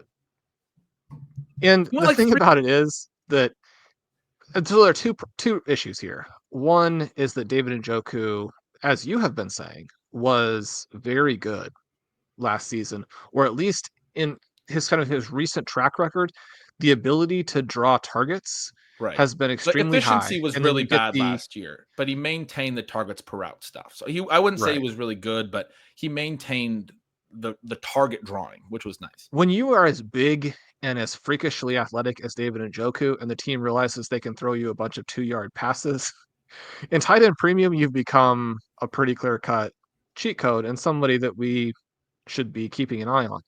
So you have that. And then you have this element of Fannin being a little bit of a tweener. But then you can take Harold Fannin and match him up with any wide receiver in last year's draft and be like, it kind of looks like Harold Fannin is the guy here. So those things both beat, or that point, I think, beats both of the concerns, in that essentially Harold Fannin and David Njoku, it would seem like, will not be competing for the same targets. And then also just Harold Fannin is very, very, very good. Yeah, and they have a plan for him, and they drafted him early because they see how that can work into their offense. Yeah, I think he's got a hugely wide range of outcomes. He could be nothing, but when you're talking about the price of basically free, and I think that there's overconfidence, even though I've now become like a crazy Tyler Warren person, which anytime you change directions that much that quickly, you gotta kind of look at, if you've changed too much. But I mean, Harold Vannon versus Colston Loveland, I think those two guys are pretty similar, or actually very dissimilar, but maybe have the same outlook, and they're priced very differently. Yeah, I mean, right after the draft, shout out to the Coach Peak Index. He compiles a lot of really great stuff that the team is telling us. The GM Andrew Berry in a press conference said Harold Fannin Jr. is really kind of the queen on the chessboard. He's a really good ball and hand player, can separate as a pass catcher. He's a good movement style blocker. He fits perfectly in terms of what Kevin and Tommy want to do philosophically on the offense. He's a mismatch piece for us. Defenses are going to have to count for him and David Njoku when we're in 12 personnel, whether he's split out in traditional tight end alignment or in the backfield. We're almost up here again. Damn, Brown goes 2 picks before us, Keenan Allen as well. But I think we're looking at Franklin and Royals at this point, kind of, right? Yes, let's go ahead and grab Franklin here. The other just quick note is that not only do those 3 tight ends that you mentioned go, but Ben Sinnott, Taysom Hill, and Noah Gray all went. Man, I think there's a huge gap between Harold Fannin and those players, just in terms of what they can potentially give you. Yeah, Hill's probably going to miss most of the year coming off an ACL. He went on to say, I think people just look at Harold's weight and assume he can't block, but I think that's totally incorrect. Part of why I'm reading on this is there's these notes in here that they're going to use him and Njoku differently. They have that comment about the 12 personnel. Right here, he says, certainly how we use him as a blocker may be different than how we use David Njoku, but I think that's a bit of a lazy narrative that Harold can't block. He had said earlier he's a movement style blocker, which is different than what they do with Njoku. They line up Njoku in line and they have him block, right? Later, Stefanski said Harold Fannin Jr. is very versatile. He's young, so there's a lot of development there, but we're excited about the versatility he brings. He lines up all over. Like, they have a plan for this guy. They called him the queen on the chessboard right after the draft. They drafted him really high in the high 3rd round, and he's a dude that was massively productive in college. Later in June, their OC Tommy Reese said Harold Fannin Jr. has made some plays throughout camp. We continue to expect him to do so. We can continue to push to find ways to get him involved. I mean, maybe the overall routes aren't there in those things, but the Browns like this player that they took very high, and he has a really good track record. And this is tight end premium, and it's just weird to me that he would go. I think we're having a little bit of the same dynamic at tight end that you get at running back in this class, where because there are so many good ones, the guys who go a little bit later end up in fantasy getting pushed down below. And it's a little bit different dynamic because one of the things we talk about with the running backs is you can't take their draft slot seriously. These teams, these individual teams that drafted guys on day 3 had those backs ranked as day 2 backs. And if the profile is there, you should look at them as at the very least like late day 2, early day 3, even if they went like in round 7 with Brashard Smith. The tight end situation is different because, as you mentioned, I mean, Harold Fannin and guys like Elijah Arroyo, they did not even go late. Yeah. I got a great note on that point. We're almost back up. I want to wait till we finish this up. Just in case Royals goes, I think we're in agreement, right, Sean? If Royals doesn't go in these next 2 picks, that we're going to close it out with him. Yeah, I could be totally wrong on this, but his profile and the way that the Chiefs talked about where they had him ranked. And again, it's a little bit like your own board in fantasy, where if you don't have the guys that you picked in your own drafts ranked pretty well, then you're probably not doing it right.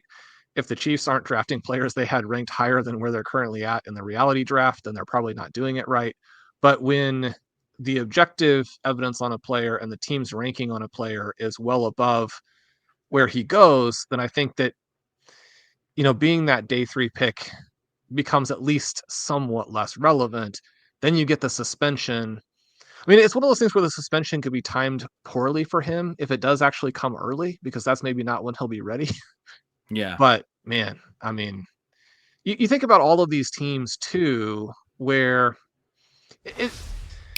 the part that makes fantasy so much fun and so infuriating is that you're going to have 3, 4, 5 of these teams get a bunch of their receivers hurt.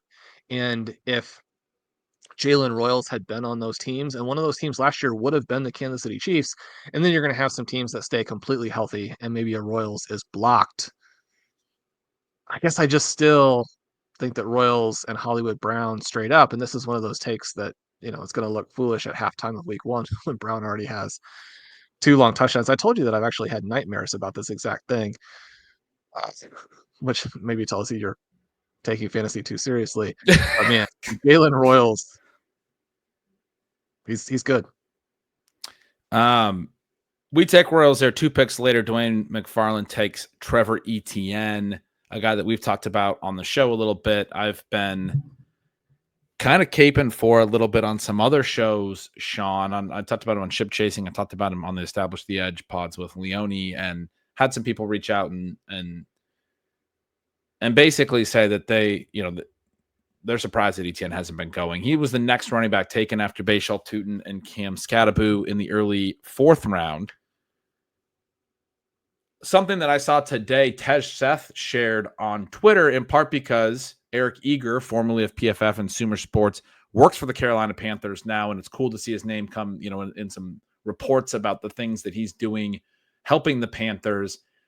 So he was sharing the cool stuff, that how the analytics team was helping the Panthers and how this article got written up. But what was interesting about it was relative to the point you just said, where the draft capital is not necessarily a reflection of where those individual teams had those players. This was about Trevor Etienne. And I'm pulling it up right now, but essentially it says Morgan and Canales were enamored with Georgia running back Trevor Etienne on day 3. And the simulator, something that they had already talked about that Eager had created, predicted a 4th round run on running backs as a mock draft simulator, a thing, tool that they were using. And Morgan's quote was, "We knew that we had to take Etienne in the 4th. We knew that he wasn't going to be there just based on the probability projection that Eric had." And he was right too, because as soon as we drafted him, the running backs just flew off the board. It gets exactly to your point. And it's actually, a GM talking about how they were doing that internally. They were saying, look, this is a guy we had to have. When they took Etienne over all those other backs that I keep saying they took him over Jarquez Hunter and over all these guys that we really like a lot more than Trevor Etienne, they did so not just because they liked him more, but because they couldn't live with not getting Trevor Etienne on their team, right? Like, they think very highly of Trevor Etienne. Fantasy community is completely lost on Trevor Etienne. I'm sorry. Rico Dowdle is your competition for this guy. Was a special teamser for 4 years. I understand he had a good year last year, but he got volume because he was competing with nobody. They brought him in. I do think Dowdle has a role early in the year, but I've seen people. I had somebody in my mentions the other day got into a little bit of a back and forth on Twitter about like the best handcuff, and somebody in my mention said, I think it's Rico Dowdle, because I'm certain if something happens to Chuba Hubbard, that Dowdle's the guy that gets to work. And I'm like, that's the last guy that I'm certain about being the clear handcuff. They just drafted a rookie with real draft capital in that backfield, and you're certain that Rico Dowdle's the clear handcuff? I mean, often what we talk about with handcuffs is you never really know whether that guy gets the real work if somebody goes down. If Chuba goes down, I have no certainty that Rico Dowdle's the guy. He's going like 7 rounds higher than Trevor Etienne in this draft. He goes in round 6 rounds. He goes in round 15. Etienne goes in round 20. And Etienne's the high, the exciting upside rookie that actually got really strong draft capital, goes meaningfully behind. Ja'Cory Krosky-Merritt went around higher than him. I just took him really late in the Scott Fish Bowl. I don't think it's crazy. Our buddies that go Bills took him. That's a 7th round pick that could get cut. I mean, I do think he's got some explosiveness, and they don't have a ton of that in their backfield. That's why I took him in Scott Fish Bowl. And maybe they, especially if Austin Eckler is a little older, he's maybe their one explosive back. You're not really getting that from Brian Robinson and Chris Rodriguez. I went through the projection. I was like, hey, maybe Ja'Cory Krosky-Merritt's a guy that actually fits something that they need, a little bit of explosiveness. But that's a 7th round running back. And there's multiple others. We took a 7th round running back in round 15, Brashard Smith, Sean. And we like that pick, obviously, but Trevor Etienne is being really disrespected. And anyway, it was validation to your point of where these guys take these players is not where they have them valued. In this case, it was how long can we push it until we get the player that we really like in Trevor Etienne. And they had a model built internally, and they said, we got to take him in the 4th round. We can't push it any further. And so they took him there. But they would have probably taken him higher based on what they were talking about. And I think it was a mistake because of some of the guys who were still there. But I do think that folks who have discounted him, one of the things that always shows up in our work, Blair's done lots of great stuff with it. It shows up in the RB Prospect Lab. Rushing volume in college is a strong indicator, and he did not have the profile there that you would like. But the thing I keep coming back to with him, and again, it's not quite as strong as James Cook, but it's really very similar to James Cook. I'm not saying I think that James Cook was actually that good of a pick by the Bills, or that what he did last season was all that strongly indicated by some of the stuff in his past. And yet, I mean, again, the price you're getting on Trevor Etienne is kind of crazy. There are so many running back picks earlier in this draft that just simply you would not rather have, and you could include Brashard Smith if you wanted. So it's not like I'm just picking on other teams when I say that. That's right. All right, let's go through the final team, Shawn. Talk about the things that we liked, the things that we didn't. A very unique build. Certainly, we only take 2 receivers through 9 rounds. That's not something we do a lot around here. Different type of room, different type of format. You have the multi-flex, you have the tight end premium. We did take 3 tight ends before that point. We finish, I'm not going to go round by round. I'm going to go position by position. We finished with only 2 QBs. That's probably my biggest concern. We have Bo Nix and Bryce Young at QB. I'm okay with that. And I like everything else that offsets it. We wind up at running back very deep, very strong. You mentioned the buys, a little bit of a concern, but we have Devon Achane, Kenneth Walker, RJ Harvey, 3 really good players early, and then a lot of really good ones late as well. In Bashal Tutin, Trey Benson, Brashard Smith, Jarquez Hunter, 7 running backs. A lot of people will say, you took too many running backs. It's an understanding that you can play 4 running backs in this format. And what the room was giving us, you have to be willing to be flexible with your structures and your decisions based on what's actually available to you. This is not something we would go into a draft planning to do, take multiple running backs early and then also take a lot of depth at the running back position. That's not usually the plan, but I do think we come out of this, Shawn, with a really good running back room. At receiver, Malik Nabers, Jackson Smith and Jigba, Luther Burden, Rashad Bateman. We only have 4 receivers through 16 rounds. And then we close up with Jalen Coker, Troy Franklin, Jalen Royals in the 3 of the 4 final rounds. There could not be a lot of production out of those picks late. We could be pretty thin if like Burden and Bateman aren't hits, our only 2 picks in the middle rounds. Again, you only have to start 2 receivers in this format. We expect to get help at the flex from the running back position. We also expect to get help at the flex from the tight end position with TJ Hawkinson, Tyler Warren, and Tucker Kraft in the first 8 rounds in a tight end premium format. And then adding Harold Fannin late, a guy who we didn't need to take another tight end, but we think is just so egregiously mispriced that he's a real play in tight end premium for that flex position. Even if there is routes concern after all those quotes that I read, maybe he is only in like a smaller role. If he's catching like 4 or 5 balls in a tight end premium format, that can be a reasonable flex play a lot of the time. It's, that may be more like his ceiling if the role is smaller, but it may still hit our lineup at times. Obviously, the hope is, especially later in the year, as they start to look ahead to 2026, they're playing him more. The hope is that the ceiling is much higher than that, and he's actually, making a really big impact in the second half of the season. This is a guy who led all of FBS last year in receptions and like many receiving categories, and was good against high-end opponents. We've talked about him throughout the offseason, but had a great game, carried his team to a near upset against Penn State. Great game, carried his team to a near upset against Texas A&M. It wasn't just against a weak schedule. This guy is clearly a producer that is being overlooked because he runs duck-footed or something silly. So anyway, we add a 4th tight end there, Shawn. You have to love the tight ends. You have to love the depth there. You have to love the way that they're going to support the flex position. You could be maybe a little bit more concerned that some of our late round running backs won't necessarily hit, maybe not love the depth at running back. But Achane, Kenneth Walker, RJ Harvey at the top, and 4 more names later, you feel like you're going to get some good production out of the 2 running back slots most weeks, and additional help at the 2 flex spots there. I would guess that we're probably playing a running back and a tight end, or 2 of one of those in the 2 flex spots more often than wide receivers, which is not necessarily, again, the way that you set out to do it, especially in best ball, with knowing that wide receivers are spike week guys. It's a PPR format. You probably want the receiver depth. You probably want to be thinking receivers are helping your flex.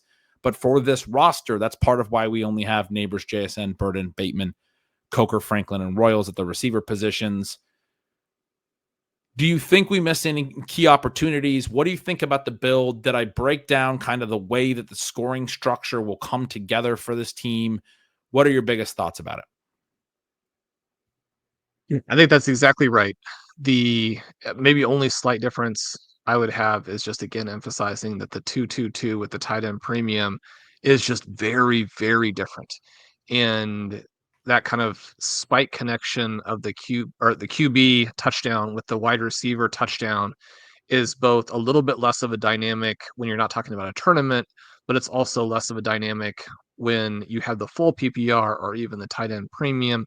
We're looking for points, right? Unless you get wildly unbalanced or you get unbalanced and then try and cover for that by making low ceiling picks in order to get targets or routes or what have you, and don't go for enough upside. Because again, it's not so much a matter of wanting to finish third instead of 12th. It's a matter of how do we win the whole thing.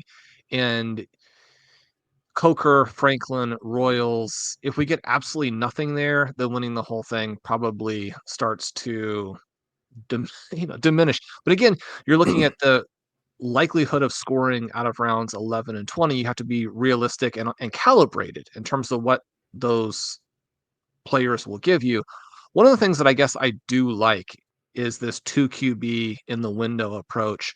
Through most of this last sort of 10-year best ball window, that type of way of approaching it is the way that it works the best. And I think that there probably is a team in this draft that's going to hit on someone out of these very deep long shot QBs late. And yet the picks of Milroe, Darnold, Richardson, Jones, Shook, Dart, even arguably Wilson, I do think it hurts the builds for those teams in a way that is bigger than anything that we have done. Again, maybe if you're thinking only in terms of a win as opposed to where you finish, it's less. But I just don't think that's the right way to play it structurally. And so I'm actually very happy with the QBs, in part because, again, from a winning perspective, if either Bo Nix or Bryce Young takes the next step, and it's one of the reasons to lean into them at least a bit, is that you have the secondary breakout. Bo Nix is valued pretty aggressively, and yet in the breakout scenario, he still ends up beating ADP and making it so you almost don't need the second QB other than to cover buys to have the occasional spike week.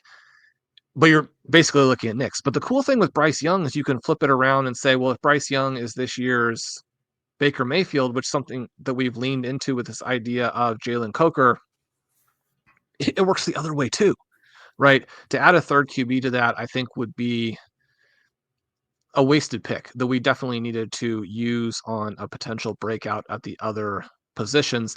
The other thing that I would say here is that the position that I'm most concerned about globally, now each individual draft, you want to make sure you're focusing on that draft. But if you are playing a decent amount in the BBT and you're trying to win it like our friend Connor has done, getting to the 4 tight ends and making them good tight ends, right? So it's not just getting to 4, but each one should be intentional. Each one should be a good value in its own right, either because of the relationship to ADP, because of the relationship to your rankings, or the tactical decision that you made at the time. Now, you look at things we could do differently. The Tyler Warren pick, if that's Jaden Reed, we can probably replace the tight end, and our wide receiver situation is better. And so that would be something where you look at, were the tactics right? But I'm looking at this overall draft, then it would be shocking. And it would also be the case that we're definitely not going to win if we don't score the most points going away at the tight end position. That's one of the things I'm most interested in as we look at these drafts, not because you don't also have to score at the other positions, you don't have to score at the 2 and 2, but I mean, you've set out to address that. You'll continue to address that. When I look at our first 4 picks of Nabers, Achane, Walker, Smith, and Jigba, again, if the team stays healthy, which is something that is more or less required to win this whole grouping of drafts, I just love it. I mean, I love this team. When I'm looking at it, the other pick that you see here is TJ Hawkinson. If we had taken Jamison Williams or George Pickens, you can probably then find that 4th tight end in the later rounds, although because Jatavian Sanders goes a little bit before, when we might have picked him in round 15, but he goes one pick ahead of us, you can think that you're going to get to that fourth tight end and it gets tricky. We probably would have gone Fannin and Ferguson together in 17 and 18, but those are the picks where, you look back and you're like, yeah, we could have pretty easily swapped them out. The one that you can't really do that much differently with is the Bo Nix pick, because already when we picked Bo Nix in 9, the pick, if we hadn't gone that direction, would simply have been Luther Burden, who we took at 10.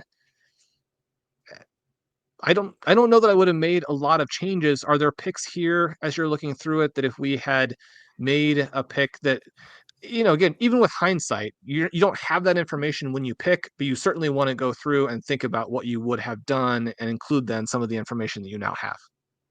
I think based on what we knew and what we were playing, like you mentioned, we could have taken Reed in round 7. Sure, a perfect 2020 vision, 50-50 hindsight, whatever. I would be intrigued by that. But we thought Reed he's a late eighth round ADP. We thought he would be there when he came back. We got sniped with an auto pick, one pick before us in the 8th. You're playing what you have in front of you. And I think, the 6th round, we really like those receivers in the 5-6 pocket. A lot of receivers went. You noted, if we took Judy in the 6th round, we'd be taking him everywhere. And we thought about RJ Harvey there. I really like the RJ Harvey. You talked a little bit about the not needing the stacks. We did wind up actually stacking both of our QBs with a late receiver. And so we have Nix with Troy Franklin late. We also have RJ Harvey. And in this total points league, I like that there's this like full season bet that includes the running back, that the Broncos are going to be good. With the Bo Nix thing, it's not necessarily like a stack perspective for me that says, oh, Bo Nix is going to throw a bunch of touchdowns to RJ Harvey. It's more of the Broncos are going to be one of the offenses to have.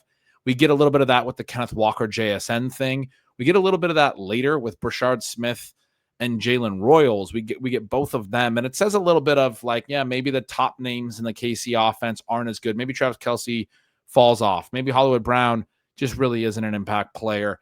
Maybe, the Rashee Rice stuff is a little bit more concerning, or maybe Xavier Worthy doesn't develop the way that Sean is 100% certain that he will. So then you have maybe these. Well, you had the moving guys. Train quote in your article today, right? Yeah. And I mean, it's hard to board a moving train. Yeah. So you have Rashee Rice there. He's had a very good stretch for the Chiefs, but you're talking about somebody who has missed a season with injury and now could be a moving train kind of guy. Yep. I think that Rashee Rice is good. One of the things that you see with him is this. I mean, it is weird that people are so excited about a guy who has such a low ADOT, but when you have him and then Patrick Mahomes, the catch rate is just incredibly high.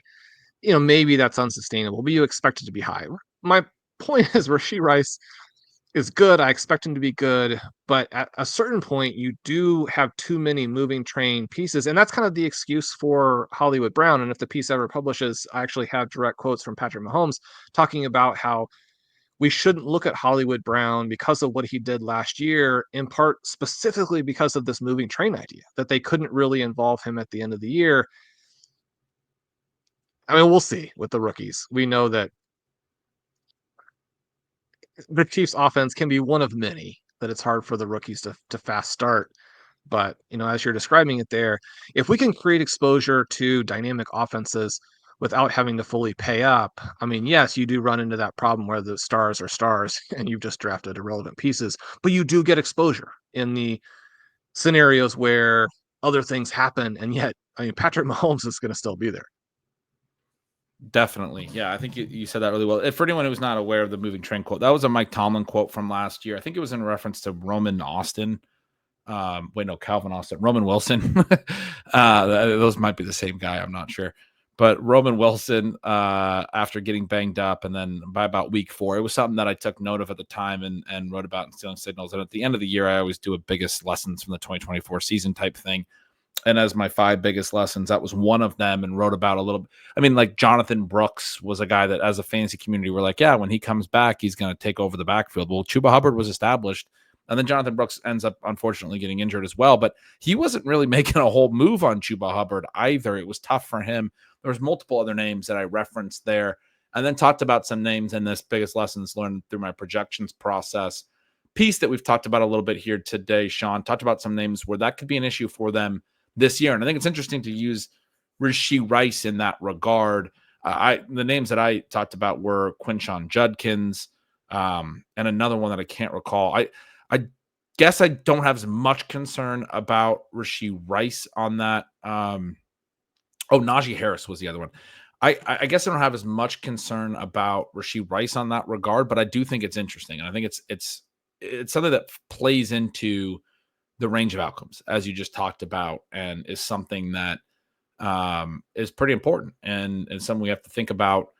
But anyway, I also wanted to mention, as you were talking through the tight end thing, you were asking me sort of where I might want to take different picks or those types of things. I think what's interesting about this team and why some people may not like it is it's not comfortable and it doesn't feel the same way, because people do discount the tight end position just generally. You look at the Twitter teams, the teams that get shared on Twitter that people get really excited about, they're typically the teams that just push tight end till the end. They go, oh, I love this team. Look at how good my running backs and receivers and QBs are. And I'm like, you took two terrible quarterbacks or tight ends at the very end. That team's going to struggle because you're going to score no tight end points all year. But people love those teams on Twitter. Now, if you show them a team where you took, especially if you take like 2 elite tight ends, they're going to be like, you don't have any good players, because they're just not going to see the tight ends. They just gloss right over it. It's just sort of the way that it works at that position and the way that we think about that position. But this is a tight end premium format where you can play 3 tight ends. It's a meaningfully different thing. And as you were talking through it and the way that you were describing the way that this team could win, you were saying you would be surprised if our team does not win the tight end position. If we don't score the most points from the tight end position, probably going away. And that should be the case when you take 3 tight ends in your first 8 picks. There's only one other team that took 2. There's 2 other teams that took 2. And there was a team that didn't take any by that point. We had taken 3, right? And so we were very heavily into it. And then we end up with 4. And I don't know that there was a ton of teams that took 4. I'm kind of scrolling through. There was certainly some, but there were other teams that stopped at 3. And so that's the major part of this build. And I think the point I wanted to emphasize from the things that you were talking about, as well as kind of the stack stuff. I think we have a little bit of the stack element. It's a full season scoring thing. Of the stack thing is usually about weekly upside in the other contests. But we did stack, Bryce Young with Jalen Coker as well. And I did want to make that move because I think if you're playing Bryce Young, part of why I'm concerned about the quarterbacks is I probably wouldn't have played Bryce Young over CJ Stroud like you pushed for and we went with. But if I'm thinking, okay, we like Bryce Young more than CJ Stroud and Matthew Stafford and Cam Ward and Tua and Geno Smith and all these quarterbacks that we took him over, then what you were saying about the 2 QBs in the window makes more sense. As you were talking through that part of it, I was like, well, did we really get 2 in the window because we took Bryce Young? But we took him as a window QB. I mean, that's the way that we played the profile, and I think that makes a lot of sense. If you're right on Bryce Young, I think you're right on him because he's getting some secondary. You're getting Tet McMillan a good season, I think, for sure. He's getting some secondary breakouts as well. And I think, though, the 2 names, more so than Xavier Legette for me, are Jatavian Sanders and Jalen Coker. From the efficiency profile of Coker in year 1, from the Sanders quotes this offseason and a lot of that, and the fact that he was so young last year. They get an older prospect last year, got a lot of routes early, got a lot of volume early, didn't really show, great breakout potential necessarily. Your breakout wide receiver series from several years ago told us that first round receivers, those guys break out right away because they get all that opportunity. It's the later round guys that tend to break out a little later sometimes. They have to work for it a little bit. It's one of the reasons I really liked Jacoby Myers a few years ago because he kind of had multiple breakouts early in his career. He had to earn it multiple times. As I think a UDFA or a later round guy at least, but I'm pretty sure UDFA. Coker, another UDFA, had to earn the work, and then he gets hurt, and Thielen establishes himself in the slot, and they find a spot for Coker on the outside and gets the David Moore routes down the stretch, and he makes some plays as an outside receiver as well. Kind of within the rookie season already showed you that the efficiency led to volume, that he earned the work, even though he had the UDFA stuff. His targets per out, for example, Coker for the season, not great, but he's not getting first read targets early in the year. He's a UDFA. Xavier Legette got 7 targets week 1. You got 10 targets week 4. You get that handed to you a little bit as a round 1 guy, and didn't show enough efficiency for me to feel great about him. Coker, 10 plus yards per target.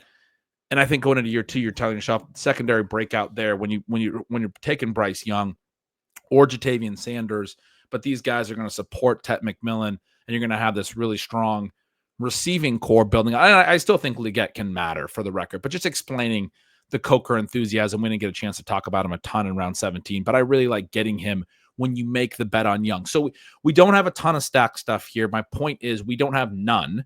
And I do like that in some cases we just spread out and took pieces of offenses we think are fun or undervalued. Like we didn't get Dylan Sampson in this draft. He went in the 12th round pretty aggressively. Good pick, in my opinion, from Dwayne McFarland there. We end up taking Harold Fannin late. We do think Cleveland's a team you can play a variety of ways. We didn't get Judy either, but we get Fannin. He's the only Brown we took, but it makes some sense in this build.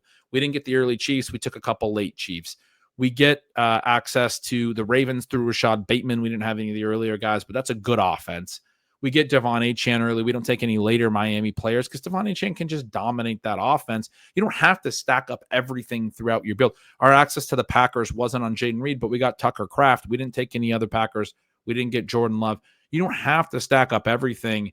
When I look at this in the areas where we're not stacked, I'm totally okay with it. I don't need to be stacking the Tucker Kraft bet or the Rashad Bateman bet with other players from those offenses. There's a lot of ways where those guys can play out as the ways to play those offenses.